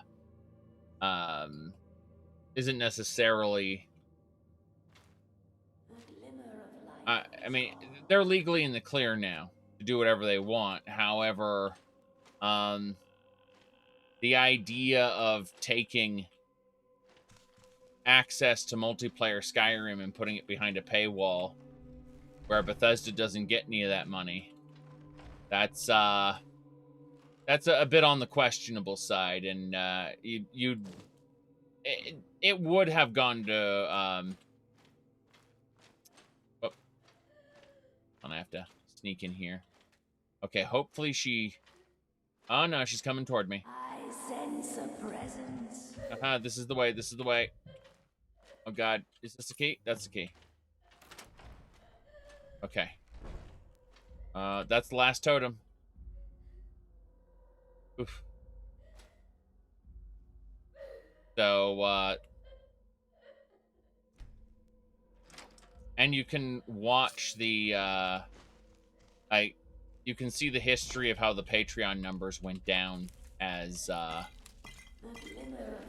you know, like, basically they were making money hand over fist over the access to multiplayer Skyrim, and that was a no-no. I don't actually have a problem with what the project is doing otherwise. Like, that was just kind of the thing in the past. I would very much like it. Oh, this is Borthello, by the way. This is the previous Vigilant who came here. He was killed by the curse, apparently. He was murdered here, right next to the totem, by the way. This is the last of the totems. Anyway, as far as them going back closed source, I shrug and go, you know, why is he a skeleton? Yeah, in a month he's been stripped of all his flesh. We don't know why. We don't know how. It's a bit silly. You'd think he'd be like a a prune by now, but not completely stripped of flesh. I don't know. He's been gone for a month. He should not be a skeleton at this point. He was like the last to die, basically. Yeah. All right, let me see something.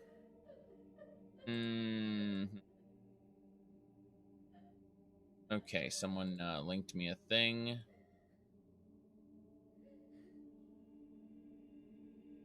Second.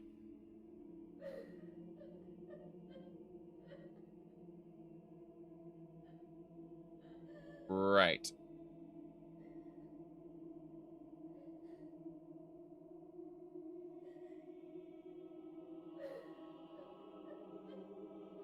Sorry.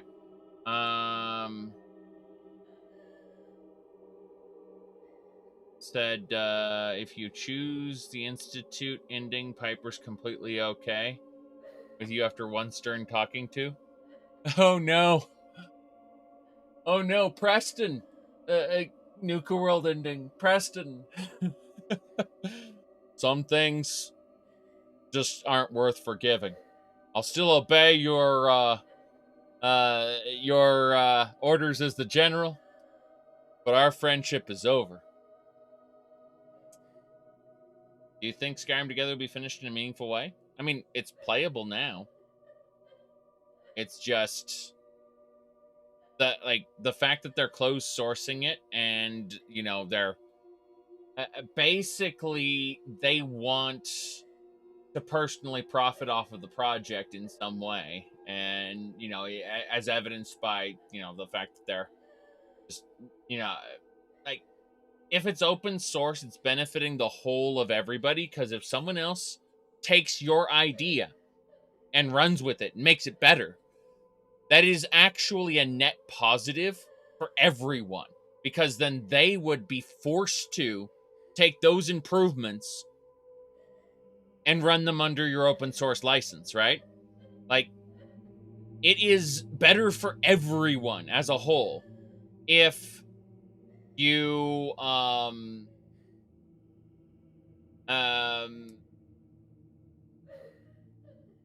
if you were to release your stuff under open source, if that's what you care about. If what you care about is personal profit, getting your project going personally, making sure you don't have to follow any pesky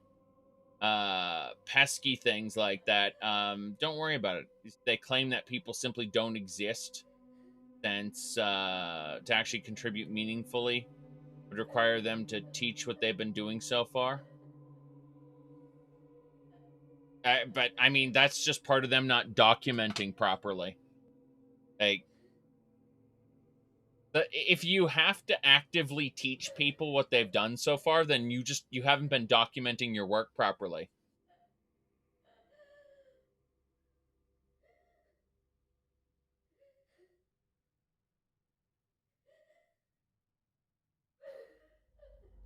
So I mean, it's just kind of selfishness. Don't get me wrong. I mean, if they want to make the project and they want to make it good, all the more power to them. If it's good, I'll even play it. But yeah.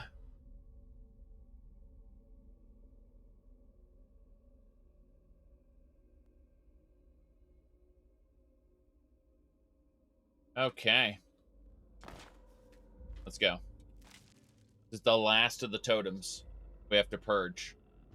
Last of Molag Bal's totems. Oh, really? Good. Should be good. In this realm, I'm pretty sure we can beat the shit out of the ghosts. I don't think we can otherwise. Alright, here we go. Hello. Goodbye.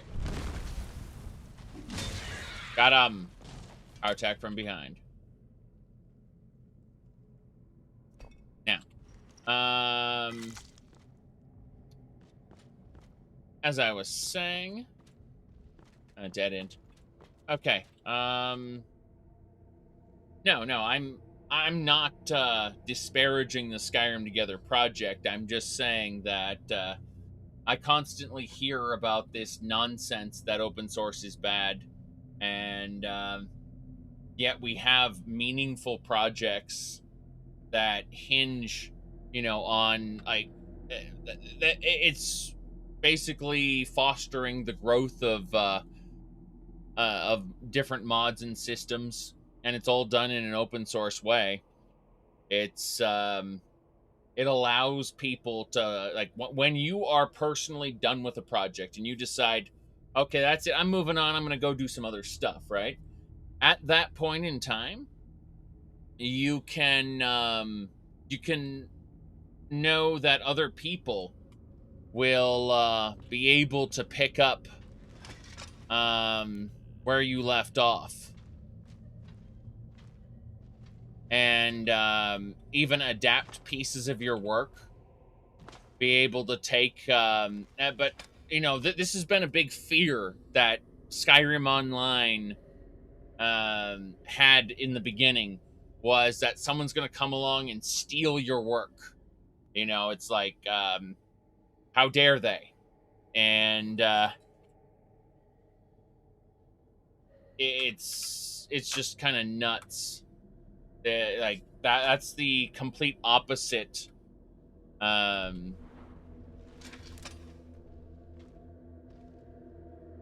how most of these people in this sphere. You said by steal, you think they mean simply distribute it for out without money/credit? Yeah, well, again, I'm looking at the whole, oh, hold on. I'm looking at the whole situation where, I'm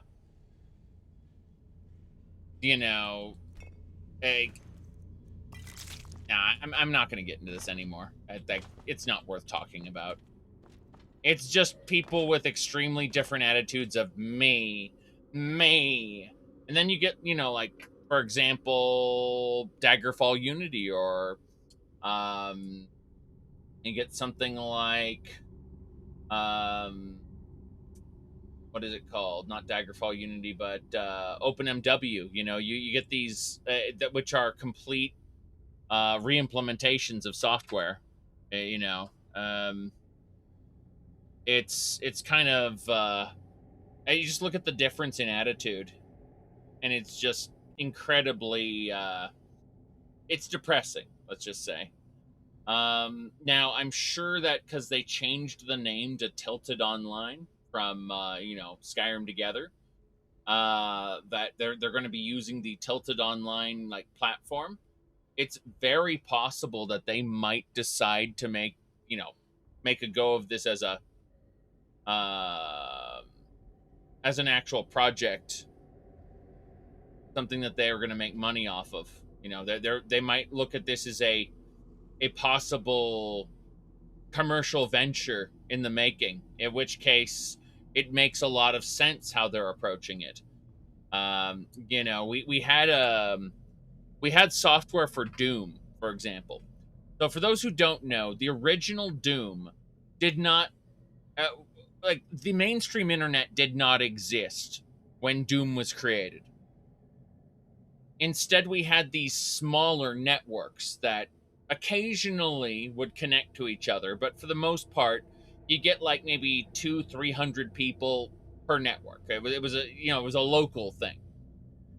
You'd be able to post on certain boards that were shared among all the different networks, but for the most part, they were these small insular services, at least as far as gaming went. I'm talking about gaming specifically. I'm not talking about HTTP. I'm not talking about Gopher. I'm not talking about things like that, right? I'm talking about gaming specifically. So what they ended up doing is they ended up creating third-party services where these developers would own a particular dial-up service. And you would dial up to that service. You would then get matched with another player. The software would automatically disconnect your modem from the dial-up service, and you would call the other player, or the other player would call you, and through the software, and it would connect you through a modem connection. And you would play your game that way. And what happened was these platforms would very often ask for a small fee in order to operate. And that fee isn't really enough to support themselves, but because there were hundreds and hundreds and hundreds of people on this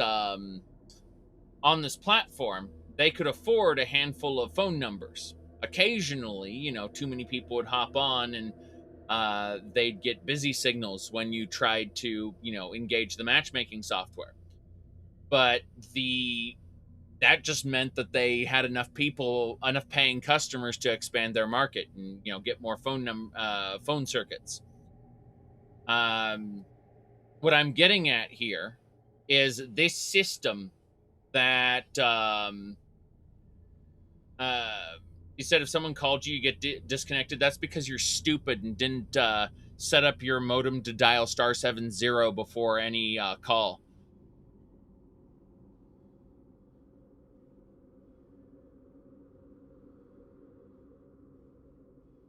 Disable call waiting. Then you don't get disconnected when someone calls. They get a busy signal. I knew how to do that back then because I knew what I was doing. Now, as I was saying, as far as the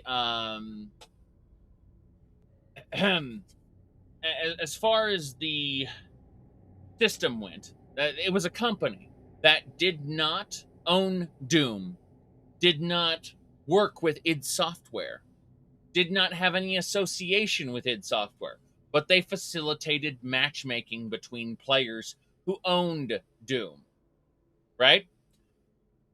I think that Skyrim Together might become that. Like their tilted online might end up becoming that.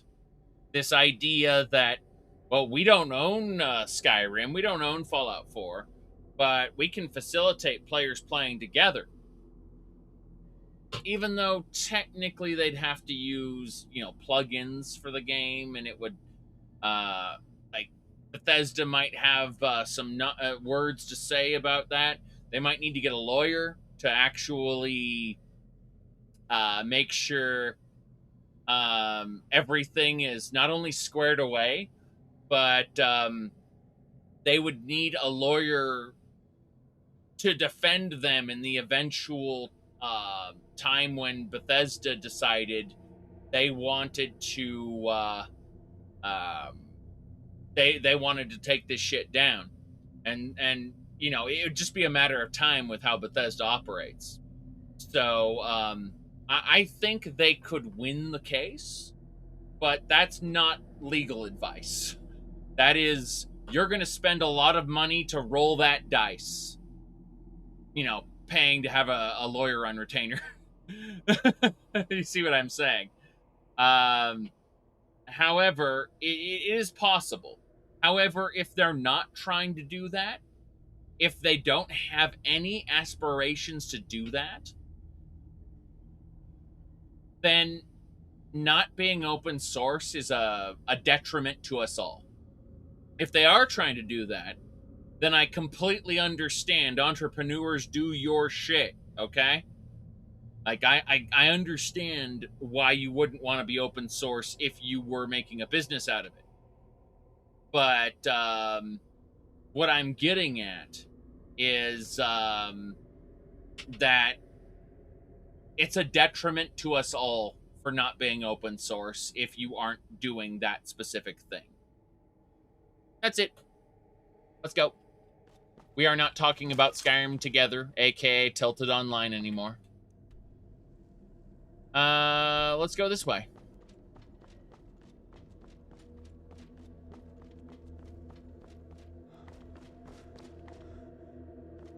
Wait.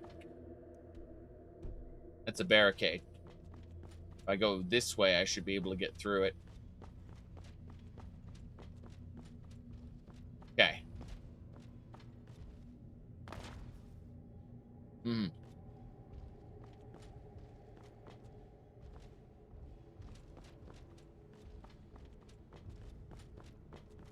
There you go, power tech! Oh, that was glorious. I paralyzed him with electricity and then hit him with follow-up attacks while he was paralyzed. Bam. Spell strike. Really cool. Now, let's continue. A maze. We are running through a curse right now. We're inside a cursed totem. Oh, jeez. Oh, jeez, look at my health. That was frightening. Hadouken. Good. Forward power attack. We got him.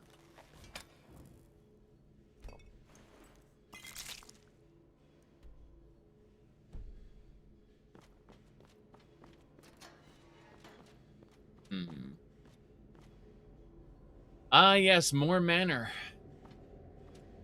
We're in Foggy Town, don't you know? I chopped off its non-existent head. That was glorious.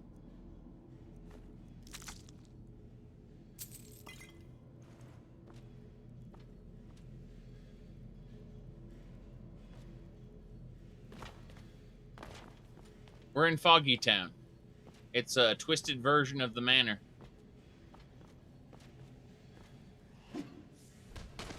Everything's flesh. See the flesh spirits? Everyone's saying it's rust, but it's really flesh.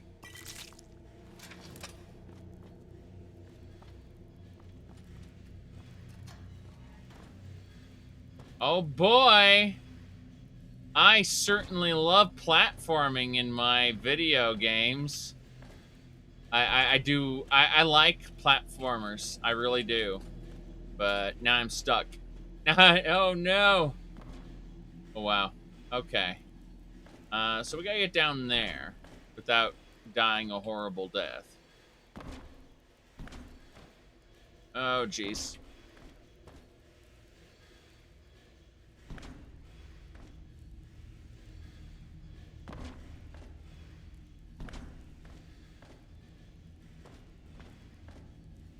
I like 2D side-scrolling platformers. I can't say I'm a huge fan of 3D platformers. Not my thing. Oh boy, Flesh Atronach. Nice. Let's kill it. That was a Flesh Reaper. Dead now. Oh no. Is there another note?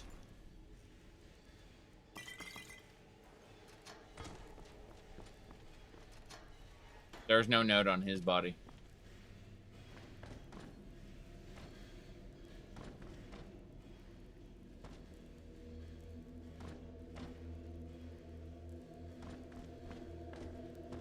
Let's kill it.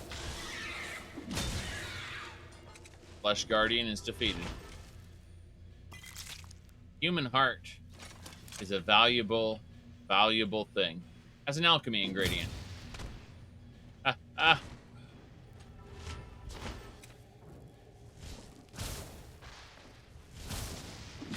Got it. Awfully orange flesh? Yes. Yes, slimy too. Little tendrils.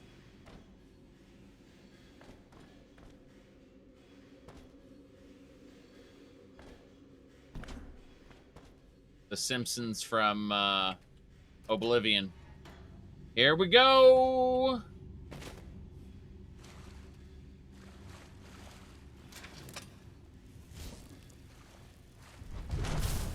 Hello. Okay. I need blood. I need blood badly. Blood. Drink. Go. It was ambushed by all of these. Oh jeez. Okay. Yeah. Yeah, about that. About that. Dead.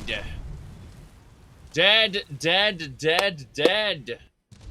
Dead, dead. Dead, dead, dead, dead. Du-du-du-du-du-du. Used up your hellos today. Okay. Goodbye. That was my, Oh, shit. There's no getting through here until you've killed them. That said, they are too big. They cannot fit through here.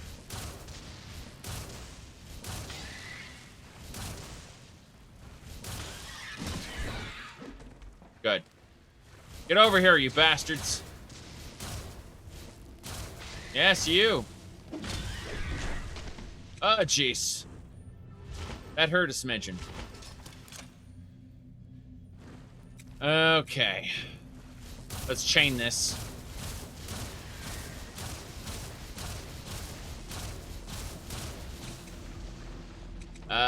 Thunderbolt. Wait, Thunderbolt? I don't know what's happening anymore.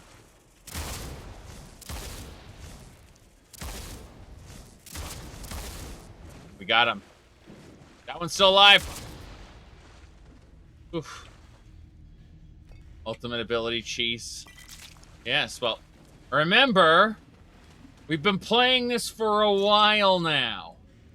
We may have a few artifacts at our disposal, such as the Amulet of Kings, the Armor of Morius, the Helmet of Tiber Septim, Quinarin's Grasp, the Shield of Raymond Cyrodiil, the Treads of Wolfhearth, and others. Okay. Very good. Relics of Hyrule isn't bad. It can integrate perfectly with the Legacy of the Dragonborn. And it's not at all lore unfriendly. People will about it, but it's like, yeah, there's weird heroes relics that are here around Skyrim. We don't know too much about them, but we know they exist. Okay. Those spikes are still here, which means they need to be hit by a switch? Or did my death simply break it? I'm wondering if my death broke it.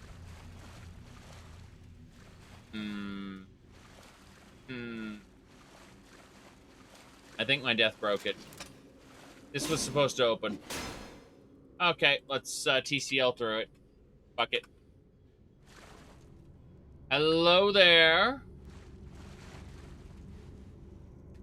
Hello?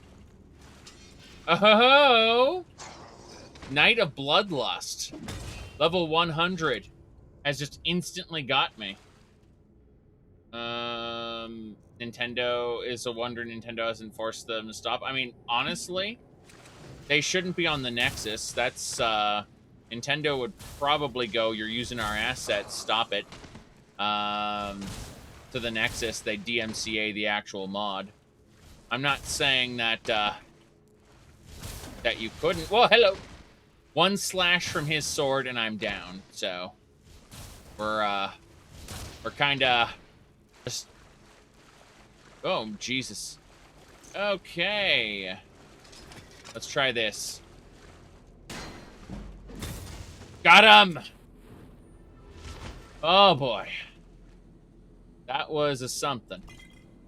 Not sure what it was, but I'm taking his sword. An Amulet of Stendarr. Oh, jeez. Well, that was the former Vigilant. He's been completely corrupted by Molag Bal. He became a Knight of Bloodlust here in this cursed place. Let's, get the hell out.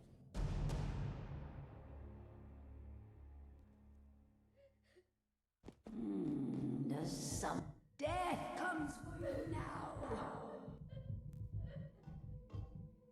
now. Jeez. Okay, new save. New save. Yes.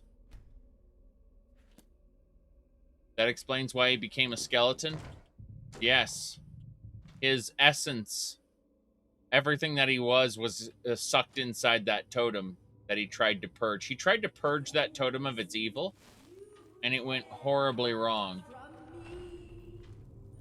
We've purged all the totems. So technically, we're done. Oh. Yep, we need to break the curse of jealousy in the hidden room. Damn, that's a flesh wall there. If only I had Lawrence Schick to make all this lore friendly. He'll canonize everything for you. Have Lawrence Schick canonize everything. You know, Lawrence Schick said that, you know, the idea that there's just one objective truth might not be the case in the world of Tamriel.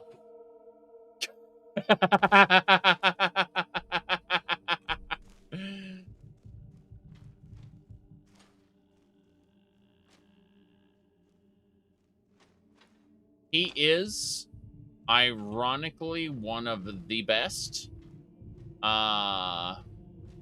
RPG writers. I sense a presence. It's just he's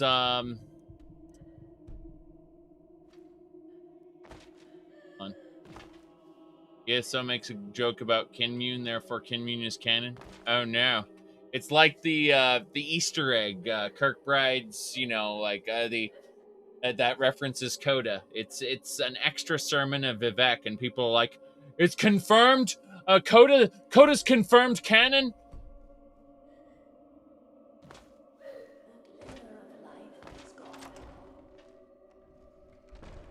There's a note.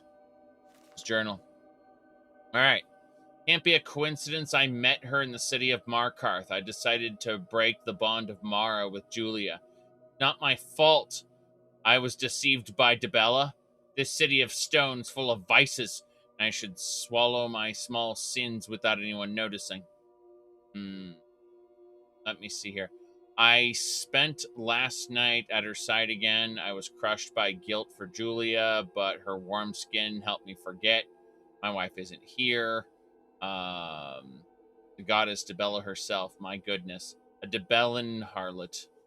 A letter from the Imperial City came.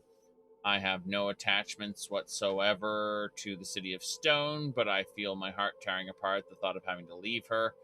I bought a Dwemer Spider automaton as a souvenir for Julius. She'll be pleased. The City of Stone is the same as ever. Everyone's bad-mannered guards, beggars, and everyone's breath smells as if they eat dead bodies for lunch. She's different. She is Dibella's white lily, my last Aetherius. She will be mine tonight. I brought enough money to silence even the Khajiit slaver. If negotiations go well, I'll be able to free her from these rotten people. Oh, geez, so she was a slave. Negotiations went well. Spending 10,000 septims was painful, but she is mine now, and it was worth every last septim. The only question is how to explain this expense to Julia. She got pregnant. She was so happy when she told me. I was furious. I still feel ashamed for losing my composure.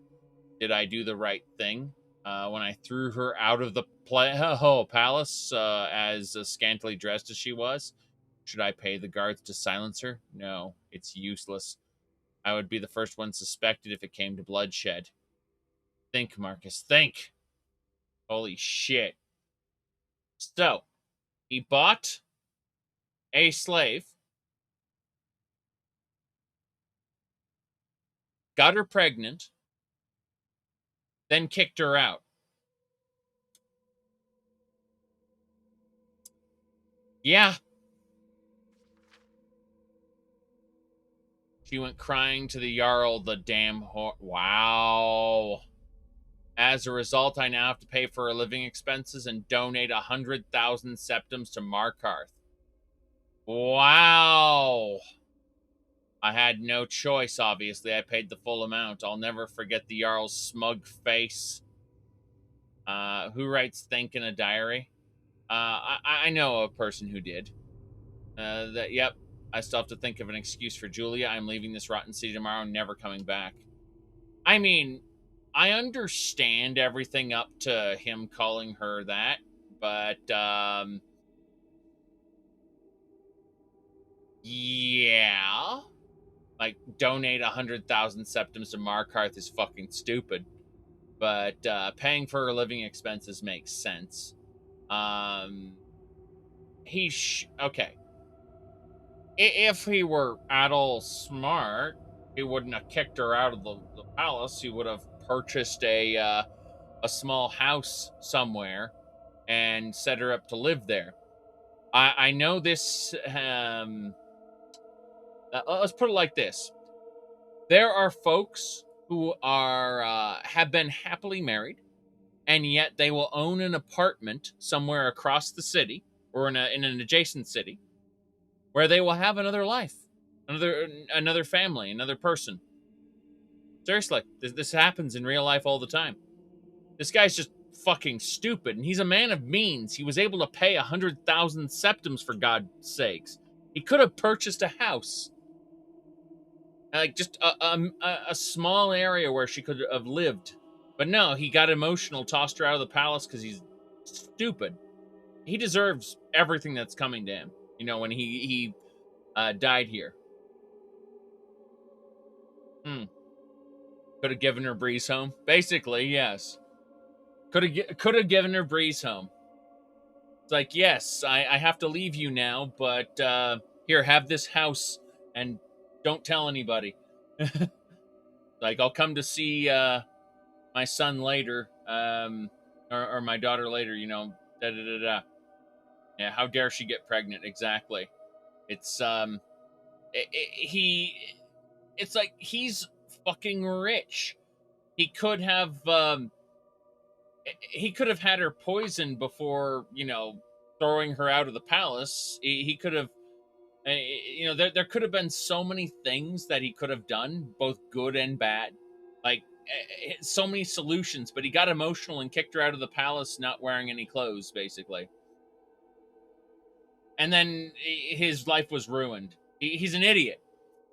So, he's a rich idiot, as always. Yeah, pretty much. It's kind of ridiculous. Again, like, I'm not saying he was right to do what he was doing. I'm just like, he had solutions. He had many, many outs afforded him by his wealth. And, you know, he availed himself none of them.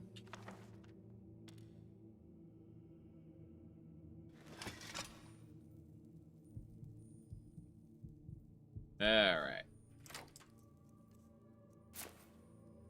We're stealing everything here. I think there's one last... Oh, shit. Close that up. Close that up for now. Give me a second. Julia's journal. Here we go. Die. Okay, so she wrote over her original journal. Die. Like, this is all, according to the first page, this is basically all written over the original journal. So, yeah. All right.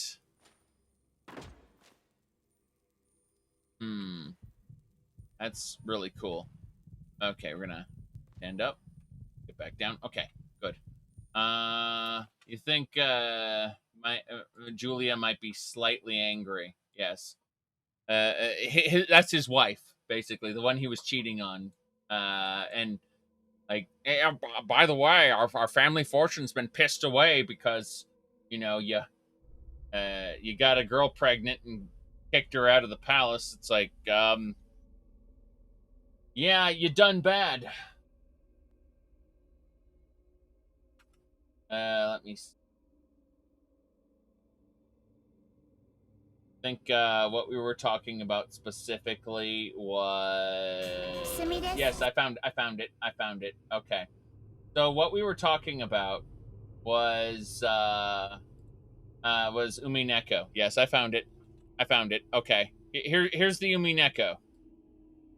それではこれにて当法廷は閉廷です。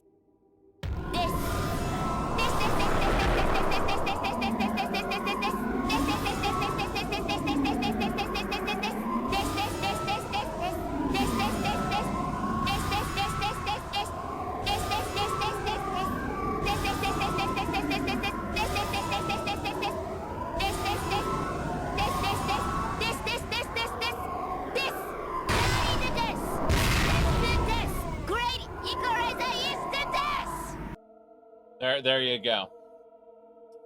Yes. Yes, indeed. Great equalizer is the death.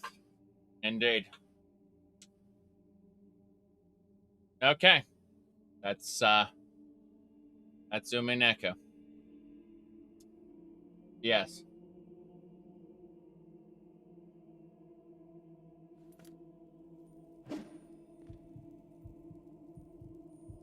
Okay. Let me see. Captives. My goodness. The moot. Goodness gracious. Alright.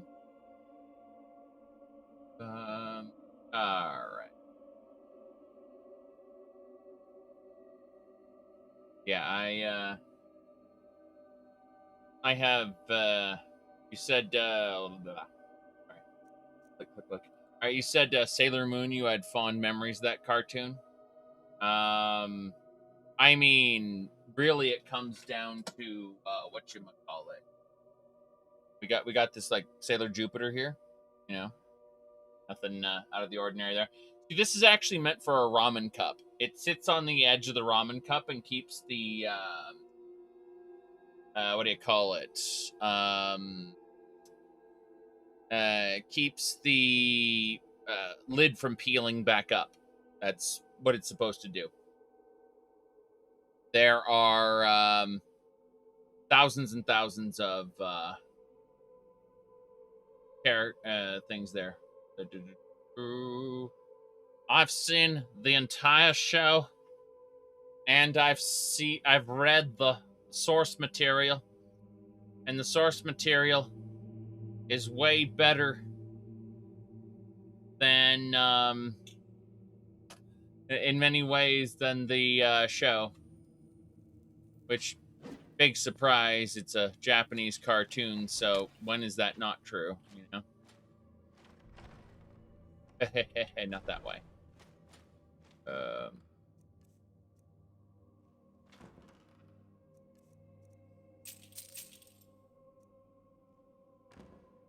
Remnant of Light. Minute or Eon. Enumeril brought Lord Fist. Let's see. Okay, this is a bit much for not all the cold rocks. Okay. Enumeril. It's an Iliad king. So that was a book about the Lightless Remnant. You may know the Lightless Remnant from the Doomcrag. Don't worry about it. There's another statue. It's gone. Whoa. Architecture. This is the second time they fucked up. Okay.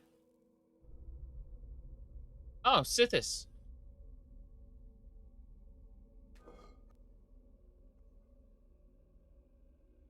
Second time.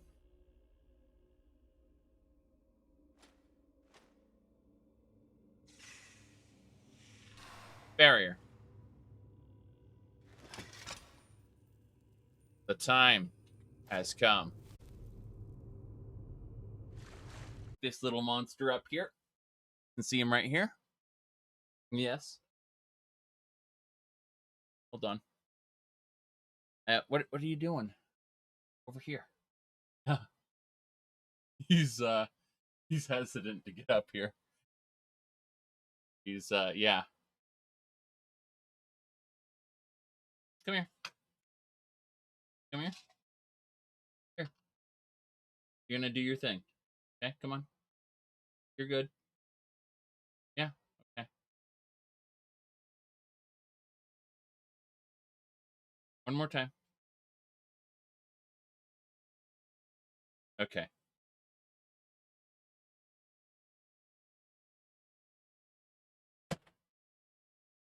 Go on. Go on. Okay. Ooh. Yeah, okay. That should do it. That should do it.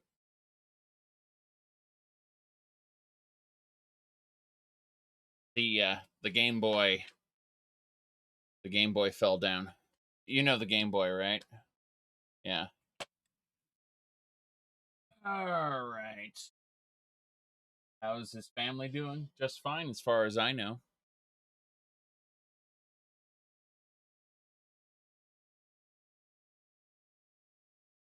All right.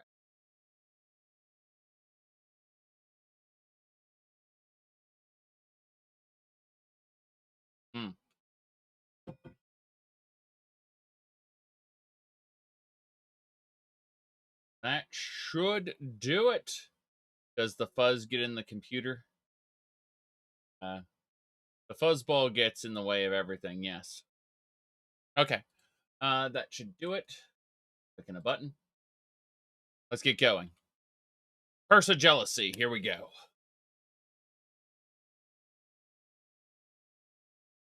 Oh. This area looks pleasant. Wonder if we got a dragon. This area screams dragon.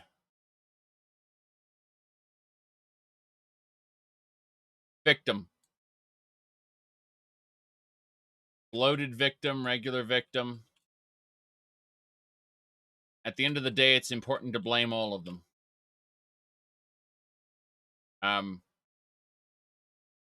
That the games, there's no game sound? That's interesting. That's very interesting. Try again. Who knows? You didn't miss much. You missed a couple noise from the bloated victims. That's basically all you missed. And the water splashy noises. Oh boy. I can't wait.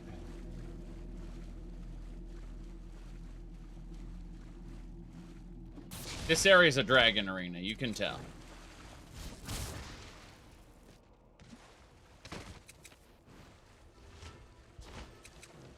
It's too big not to be used for something as soon as this guardian dies. Oh no.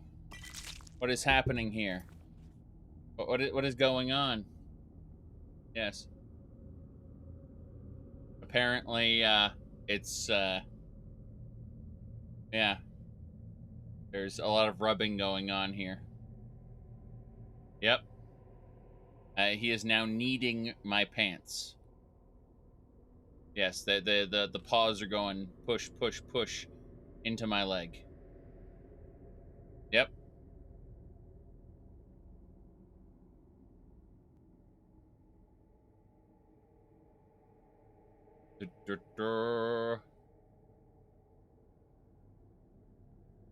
Okay. There we go. Look at that dance. Dance, dance. Anyway, he's still there. Nothing has changed. Julia.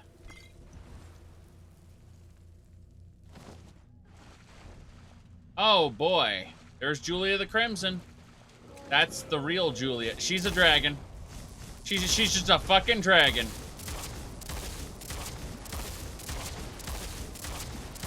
That's Julia. Oh boy.